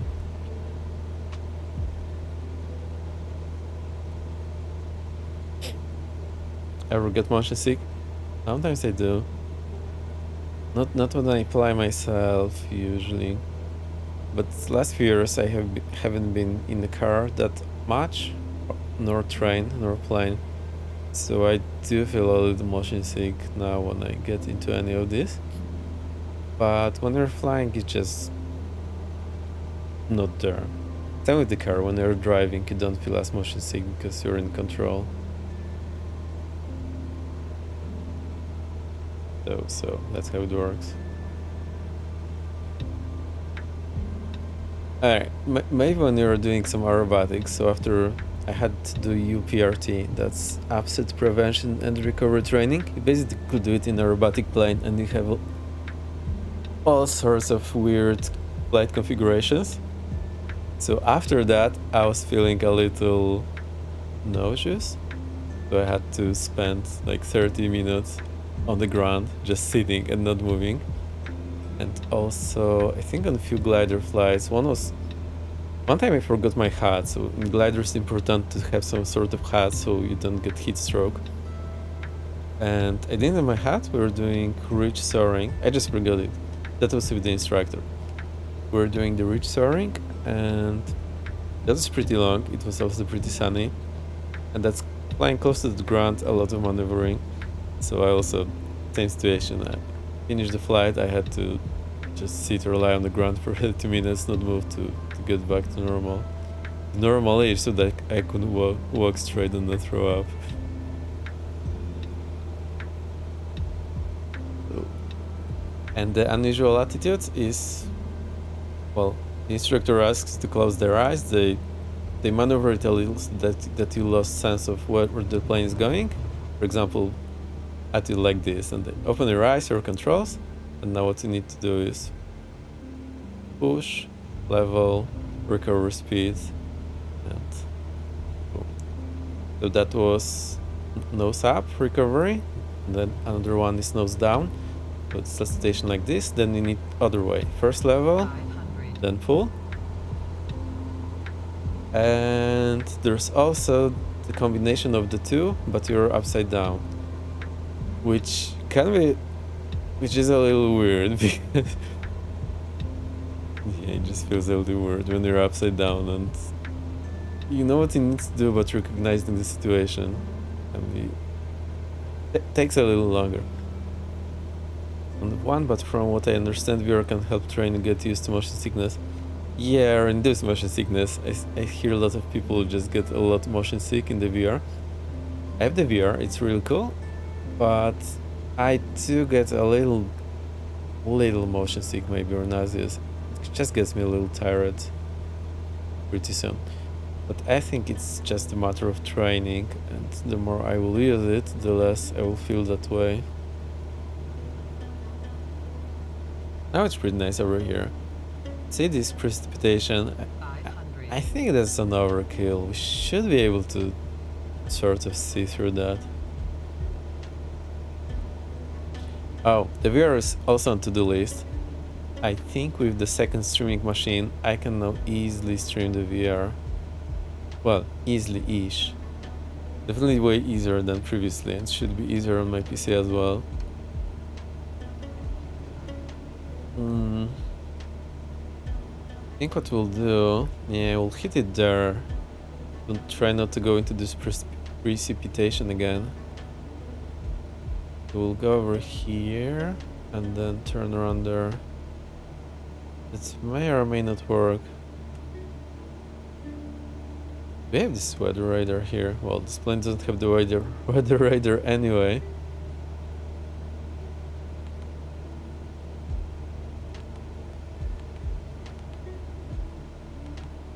Oh, but you can actually do that. This plane is not equipped with the weather radar. The best you can get is satellite radar. Right, radar imagery delivered to you via satellite. Let's put it that way. This should be awesome. The weather. Oh, Nextrat. So basically, there is a ground-based network of radars that produce the image. Then the image is sent to the satellite, and then it gets from the satellite to you. And that's how it works. The precision might be questionable, and there is a time delay that also is questionable. So what you see might be old picture. I'm hoping to get a VR headset this time next year. Yay, nice. So the Steam announced the VR headset, and it's looking really promising and really good. So that might be nice. From the ones available now, the Quest 3 is really good, and the Quest ecosystem is pretty well developed. There's a lot of games to buy, a lot of stuff to buy, so that's working really nicely. I have the Quest 3 and it's really good, but that Steam one might be better, but it only will let you run the Steam games, while the Meta one lets you run some standalone things that are for Meta only. I think next year those two will be two great, well, lower end headsets. They're still pretty pricey, but they're definitely affordable for a great number of people. And then the next best one, I don't know. It looks like the Pimax Super is the next best option, and it costs just 3 or 4 times what the Quest costs. So yikes. And there is really nothing in between. Well, there is some Pimax other version that's maybe in between.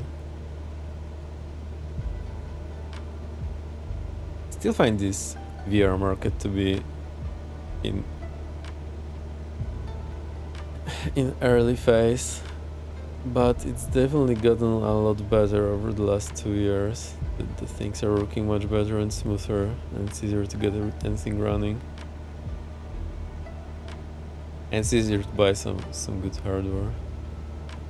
Good-ish.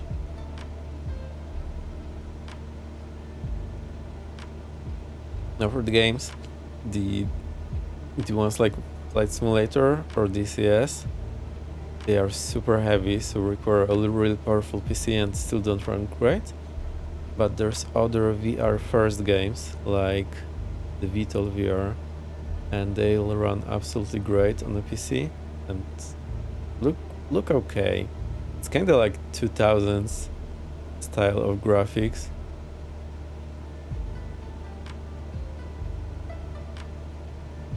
With just higher resolution. So it really looks like the game from 20 years ago, but with much higher resolution. But then it runs very smoothly, and Flight Simulator, well, on the lowest settings it doesn't look great, and it doesn't run that great either. Still a niche. Yeah, but it has been a niche for 10 years now. So you'd really think that they got the whole ecosystem up and running. And honestly, last year when I got the Quest, I was still having a lot of trouble getting that running. Now I'm having just a little trouble, so I know how to do that. There is definitely much better software support for everything and hardware support. It's much easier to get everything running well. There's less settings and weird programs I had to fiddle with. It's still a little painful. But the VR first game's way better. This Vital VR, that really got me hooked. It's really well done. So it's on my to-do list to stream. I only tried like 2 missions in the tutorial now. I just haven't had that much time or energy in the evenings. Well, mostly the energy. I had the time to fly it, so I didn't do it. But here we are doing the Xbox now.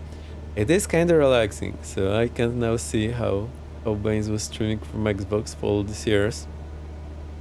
Maybe that's why Baines feels like streaming is relaxing for him, because for me so far it has been a little exhausting.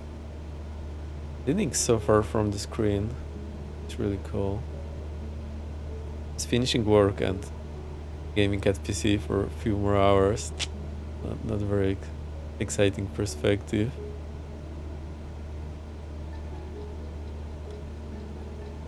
Alright, let's keep some altitude. I think we'll keep 1000. I'm not happy with my flying, it's a little jerky in the movements.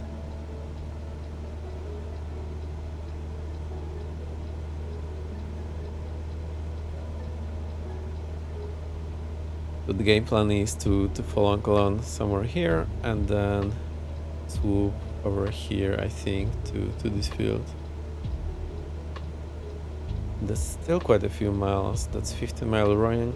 That will be like 30 miles. We're doing 100-mile ground speed, so that's divided by 60. It's 1.5 mile per minute, so that will be like 20 minutes.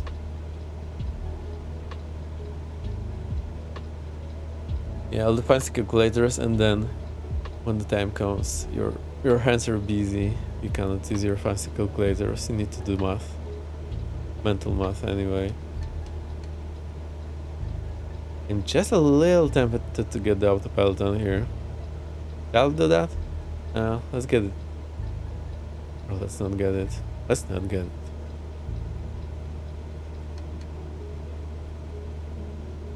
Or shall we get it?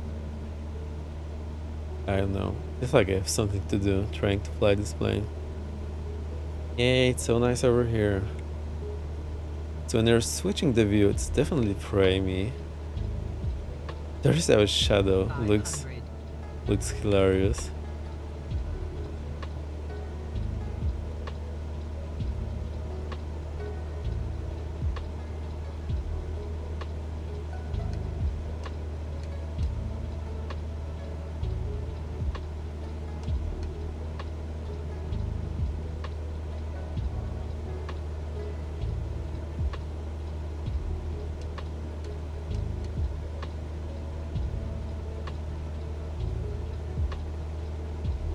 Fuel situation looks okay.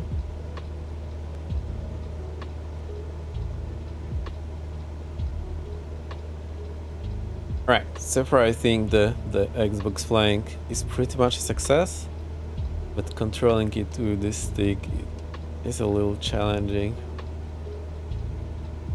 I do have a yoke I could use, but it also they also suffer from the same problem. They're a little too springy around the center. Plus, it will mean a lot more hardware on this little table, so I'd rather fight with this little joystick. think in future we can just utilize autopilot way more. I really wanted to try how exhausting it will be to hand fly this all the time. I'll reduce the power, it's a little high.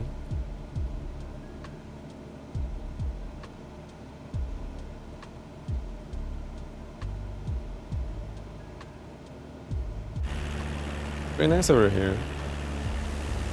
Whoa, that's a lot of snow. And your houses.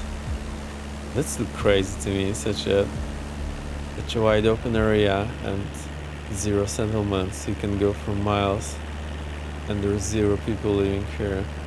So that is crazy to me. We don't really have that in part of Europe I live in. 500.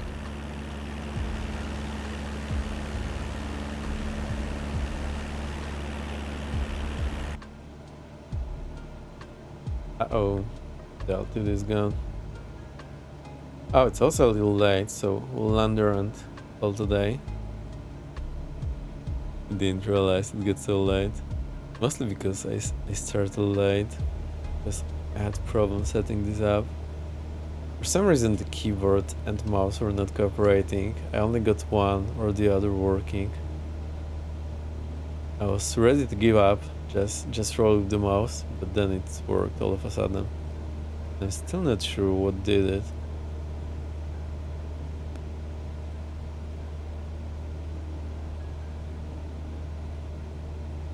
(23, 26). That is the time at my place, yes.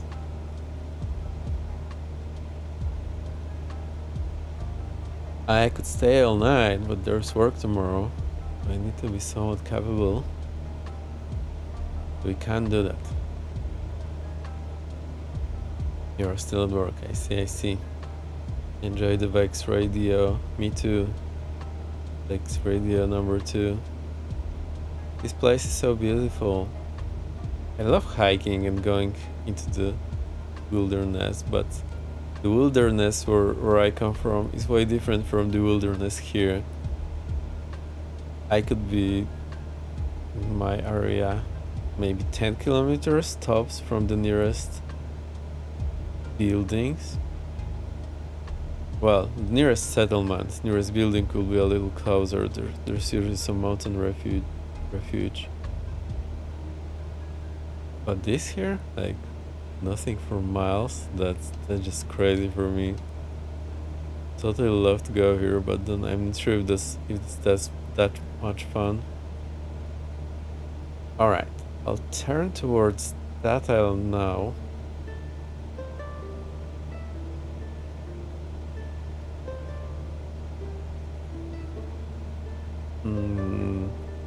Looking a little less good there. Alright, we can still see for miles, so we can still be 10 miles out.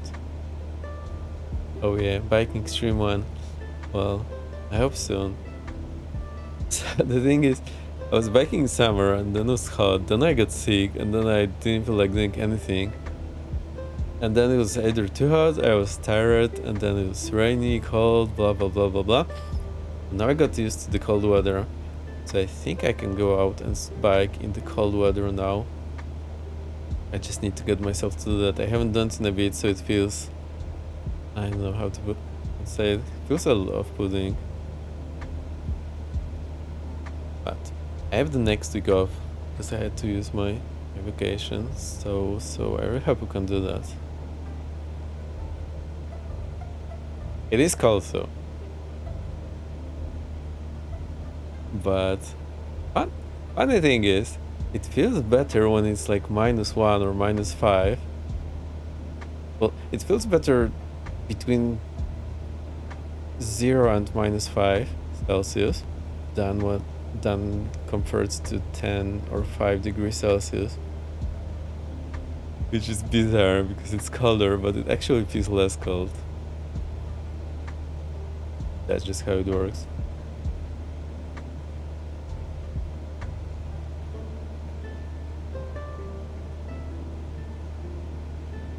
Oh, I was also thinking of putting this little light that I have on the bike somewhere.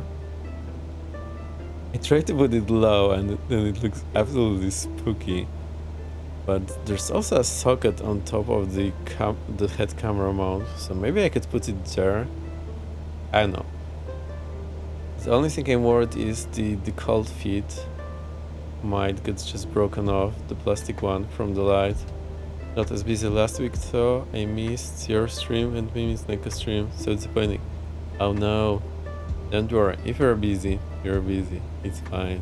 But I know what you feel. I get that too sometimes. I want to be somewhere, just can't do it. I'm like, no. So always the VOD. We can go there. I try to put them on Discord as well, so they go to YouTube. And then there's link in Discord. The flying ones are public on YouTube. The IRL are unlisted, but there is a link on Discord. Even the one from the very past are there on YouTube. Which keeps them for... Because I have turbo, it keeps them for longer. 2 or 3 months? Nice. Yeah, pretty nice.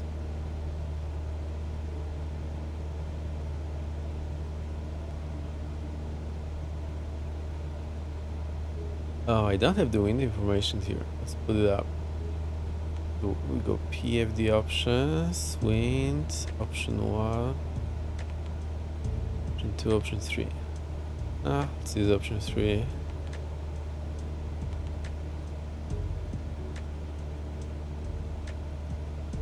Alright, need a drink again. It will be a second sip. It's been almost 2 hours.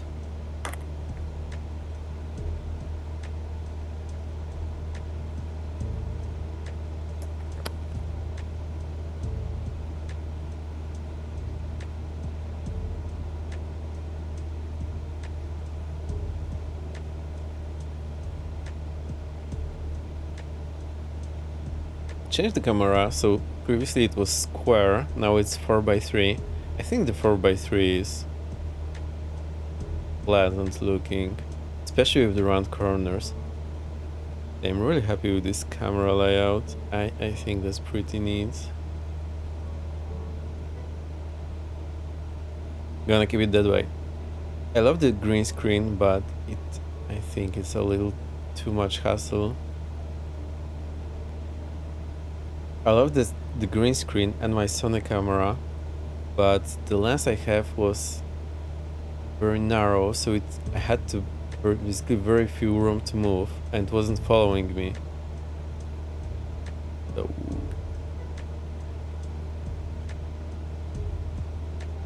was a little exhausting and challenging to keep myself in the same spot all the time.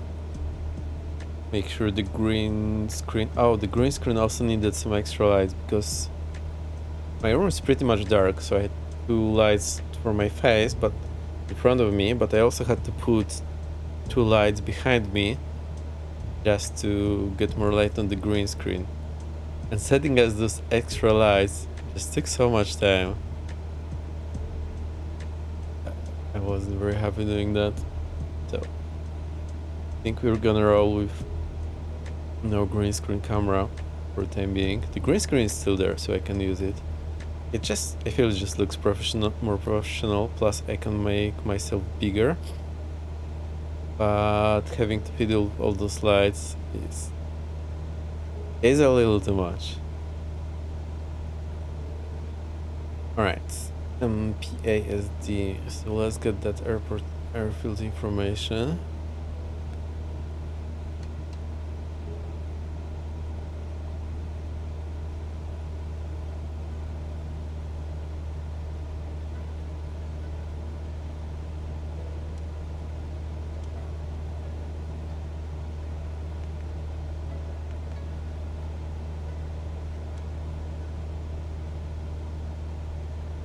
There we go.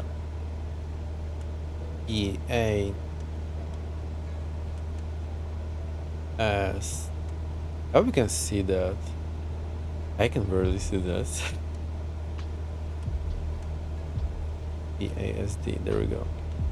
222, there we go. Cars, runways 1432. Alright. I think it will be easier for us to... Actually, we can join left downwind for runway 32.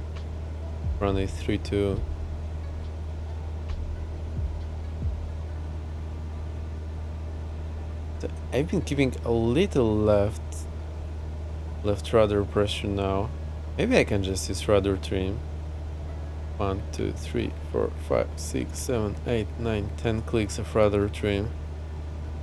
Spain doesn't have rudder trim, but still could just lock my feet at some position. Let's give 10 more. 1, 2. That's 20 rudder trim clicks. Otherwise, but it's like grandfather clock being back on the hour. Yeah, Wisebot is doing that pretty well. I was having problem with Stream Elements doing that. I do pay a subscription for the Wisebot to have those features, but I still really like it.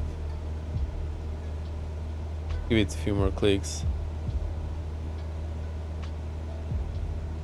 Alright, so that's 30 clicks of the rudder trim, which doesn't exist. Super time number 2 at 2 hours. Great timing. Grandpa boss got the time. No cuckoo moments here. Yeah. That was maybe a little too much rudder trim. Oh, Tomsky, we're on Xbox. Streaming from the MacBook Air.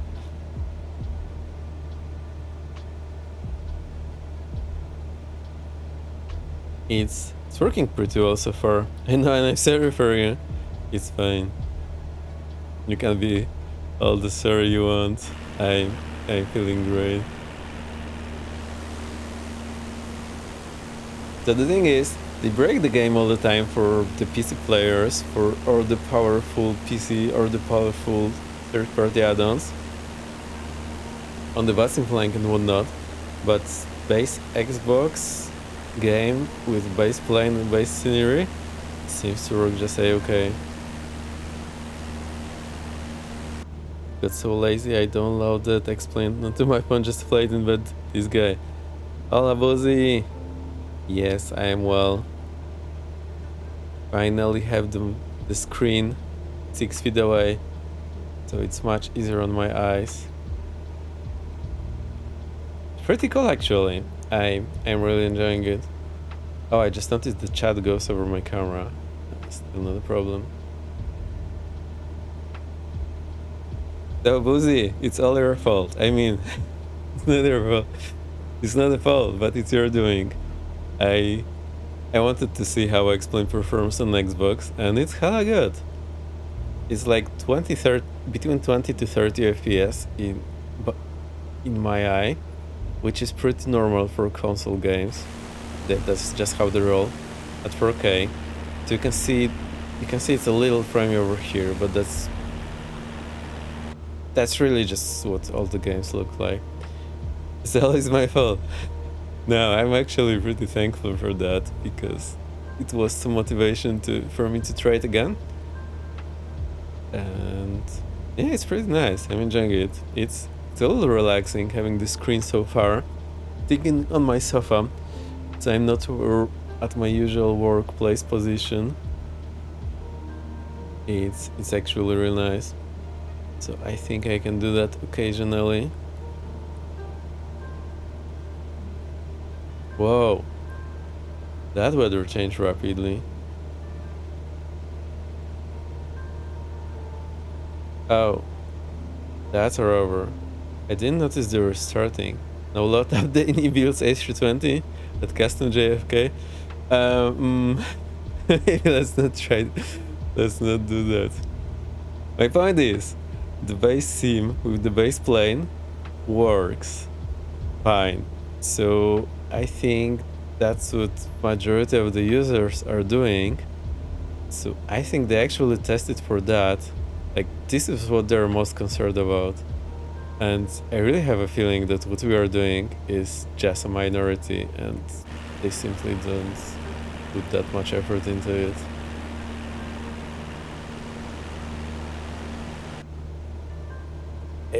It makes sense. I mean, it is some sort of explanation that seems to match what we are seeing, what is or what isn't happening, and what is and isn't working. Doesn't mean I'm happy about that. Totally not happy, but I think it explains things a little. For better or worse. It's just a little sad realizing that what we normally do and want to be doing is such a minority. And for them, we're just a small player base.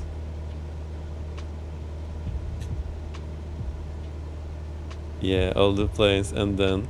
Yeah, I see. Yeah, you're absolutely right about that.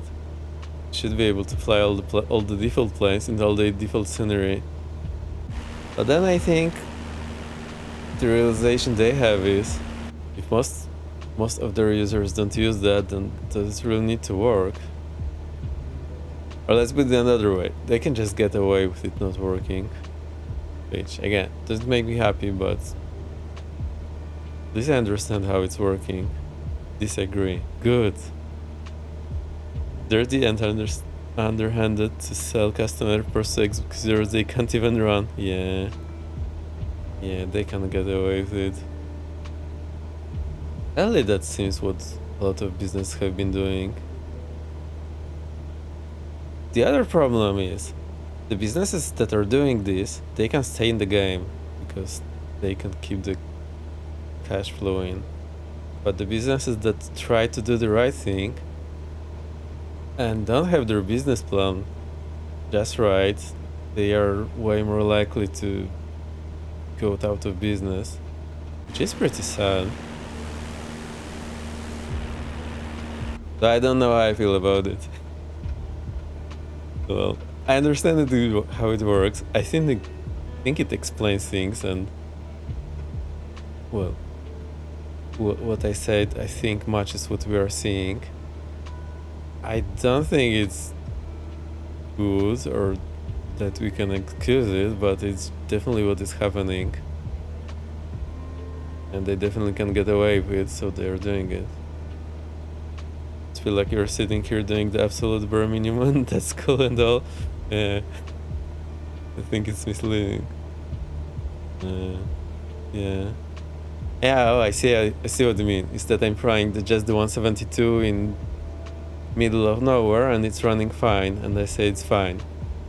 Yeah, you're absolutely right about that. I think if I run some complex plane in some complex scenery, it will not run fine at all. But then, are they worried about it? Or are they just fine with it working 5% of the time, but that's what 80% of the users do? I don't know. Not happy about how the world works, but I've just been realizing more and more that that's how the business run, whether I like it or not. So really appreciating the businesses that do the right thing and make it run nicely. That they wrote about it. Yeah, I think that's the problem. You remember funny if when the PS5 runs better than their own console. Oh, does it run better? I think it's also way more limited, like not everything is there. I don't know. Playing this on console, well, I was very enthusiastic when I started today. Now I'm a little exhausted because this flying is... I just can't fly it as precisely as I can do on PC. So I'll try it a little more and we'll see how good I can get. So I can still fly it. Yeah. I can still fly it, but I can't fly it as precisely as I do it on the PC.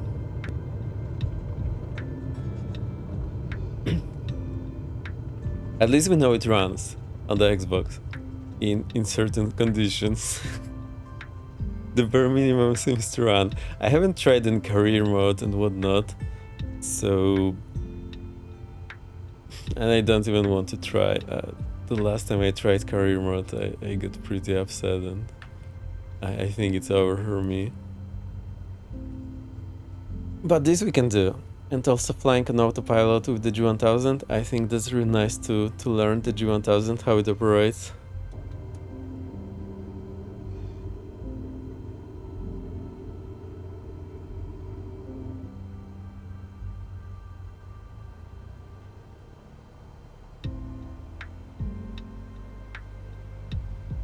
And then when things break after the next version and someone says again that they have never tested it, I think they actually tested, but they just tested for the base scenario. Base plane, base scenery, it works good. Which again, is the bare minimum. But I think they do test things, just not to the extent that we would like to see.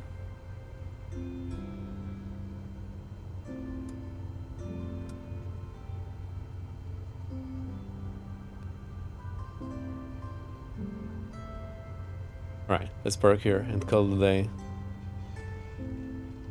Pretty nice to see the roads. Nice to play in Xbox for the comfort of my sofa. It's pretty cool, but then I think it's pretty limited to the one you can do. As long as you stick to bare minimum, it runs okay. Given all the grief I had with this sim, I think I'm just not willing to go any further than the bare minimum here, and it'll be fine.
Oh no, how long have I been muted? Well, how long? No, strike one. That's the first time I messed up something. What a great existence. Have I been muted for very long? Oh, maybe it's just a moment. Alright. No mute. We're fine. Anyway, I'll just say it again in case I was muted then. So we do I was very excited at the beginning of the flight that we can do everything here and it works well. But no, I will totally agree that this is the bare minimum and it works reasonably well. So as long as we use the bare minimum plane on the bare minimum, well, the base plane on the base scenery, that works fine. It's just a little tiring for me to use this joystick that is so snappy with such a heavy spring around the center. That's a little exhausting doing this small adjustment all the time. So I think next time we should just use autopilot. I really wanted to see without the autopilot how it will work, and it just made me a little too tired for no reason. So next time, more autopilot. Maybe a minute, I see. That we're just soaking the environment. I was just driving when the alarm started ringing in the plane, started checking to see if my seatbelt was latched. Oh, it is the same sound as the seatbelt in the car, right? The Garmin. Because the thing is, whenever I'm in the car, like the car that I own didn't have this kind of alarm. Whenever I'm in someone's car and they have the seatbelt alarm, I get like, attention. And feel very comfortable and start looking around what's wrong, only to realize it's the bloody seatbelt or something totally benign, while this alarm in Garmin can be something very serious when it goes off all of a sudden. So imagine what you felt in your car listening to my plane. That is what I hear in every car every time. Because I'm used to the plane, not to the car. It's hilarious. It's very close, yeah. Oh, it's 10 to midnight. Also, I've been doing pretty well with the OBS. The MacBook Air has been running fine. Do you want to see the setup? I can do that for you. Oh.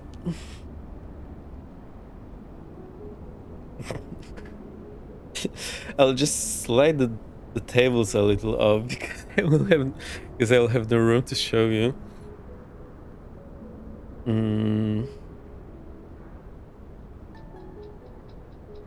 Alright, so let's try to add this camera. So we go to video. I didn't add it. Hang on. I'll go to studio mode. So OBS has studio mode, meaning I can change the scene before showing you. Just for my safety, I'll do that. I want to make sure that whatever pops up is what I want to show. We got the video capture device, and select my iPhone camera.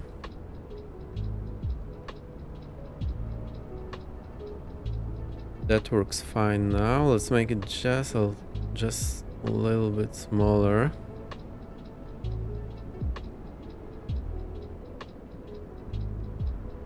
Where did I put it? All right, let's adjust the view so will be something nicer. There we go. Put the camera over here. All right, I think this is gonna work. Boom. Studio mode is pretty cool. I've been feeling so much more comfortable with the OBS recently. So, yeah. Oh.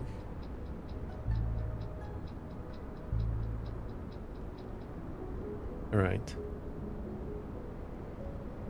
That is my legs over here. This is the microphone. There is the laptop. Here's the joystick. And these are like two tables that you can slide. So they have the legs that go under the sofa, and on top of the sofa I have the mouse over here. I have the Xbox controller. I can mute my microphone.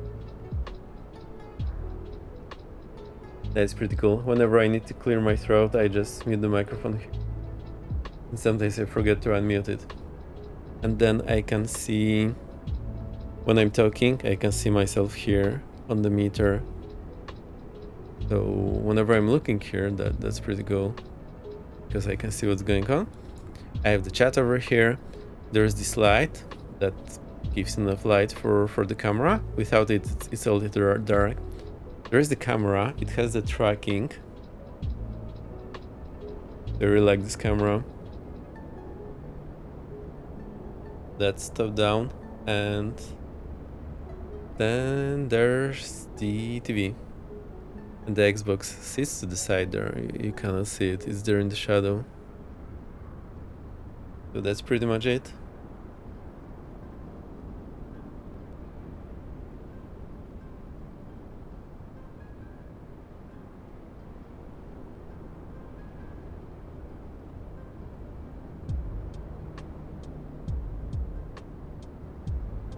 Alright. Let me get this off. Nice rig. Yeah, it's pretty cool. It's a little tight, so my knees are under those little tables. So I need to like slide out of here. Still expecting it to relax in your couch someday. You should see Jam Jam. He had the electric drive thingy, but he said it's too exhausting when he's driving the truck in game for 6 hours. The only weird thing now is I have to go here to the camera settings and unselect it, so it will disconnect from my phone.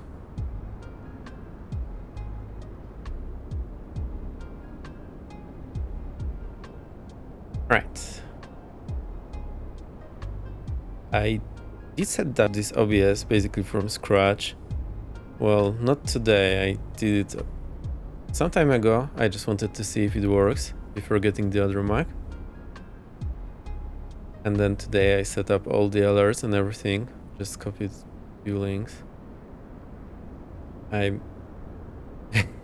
getting a little more experience with that. So previously I used to fiddle around the ton of different settings, layers and everything in OBS. Those days I like to keep it clean and basically as less things as I can do, but it still does the job well for me. I think works nice. Oh, in future we can also, for the Xbox, can use the iPad with the fourth light just to get the charts. I won't have the live position, but I can use the charts. But I don't have too much room here for that thing, so I need to reconsider.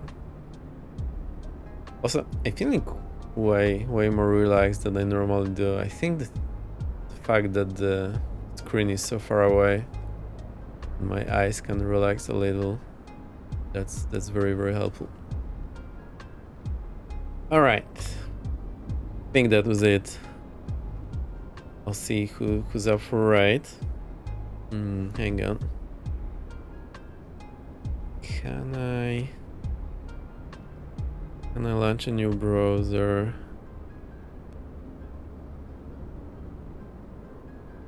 New window. Perfect. I can open Twitch. I'm not showing Windows and not playing the sound directly from my machine, so you won't hear it. Wow, there is Twitch channel live, like Twitch, and there is Twitch CEO over there. That's interesting. Whatever they're doing. Oh, there's Blackbox. We have never raided Blackbox. Shall we do that? And he's doing the 747 freighter on X-Plane.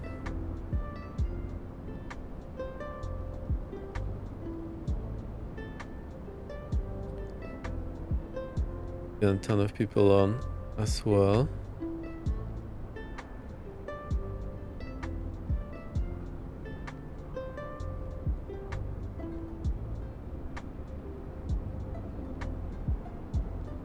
I'm just looking through whoever is on. There's Tuton and the Plugbook 711. They are the big streamers. There's also Bossman. We can try Bossman. Bossman is a cool friend of the channel. Haven't seen the guy forever, so let's rate him. I think he'll be happier with the extra people. So let's go there and let's say hi. The other new freighter released now for X-Plane 12. The other being 747 or the 777.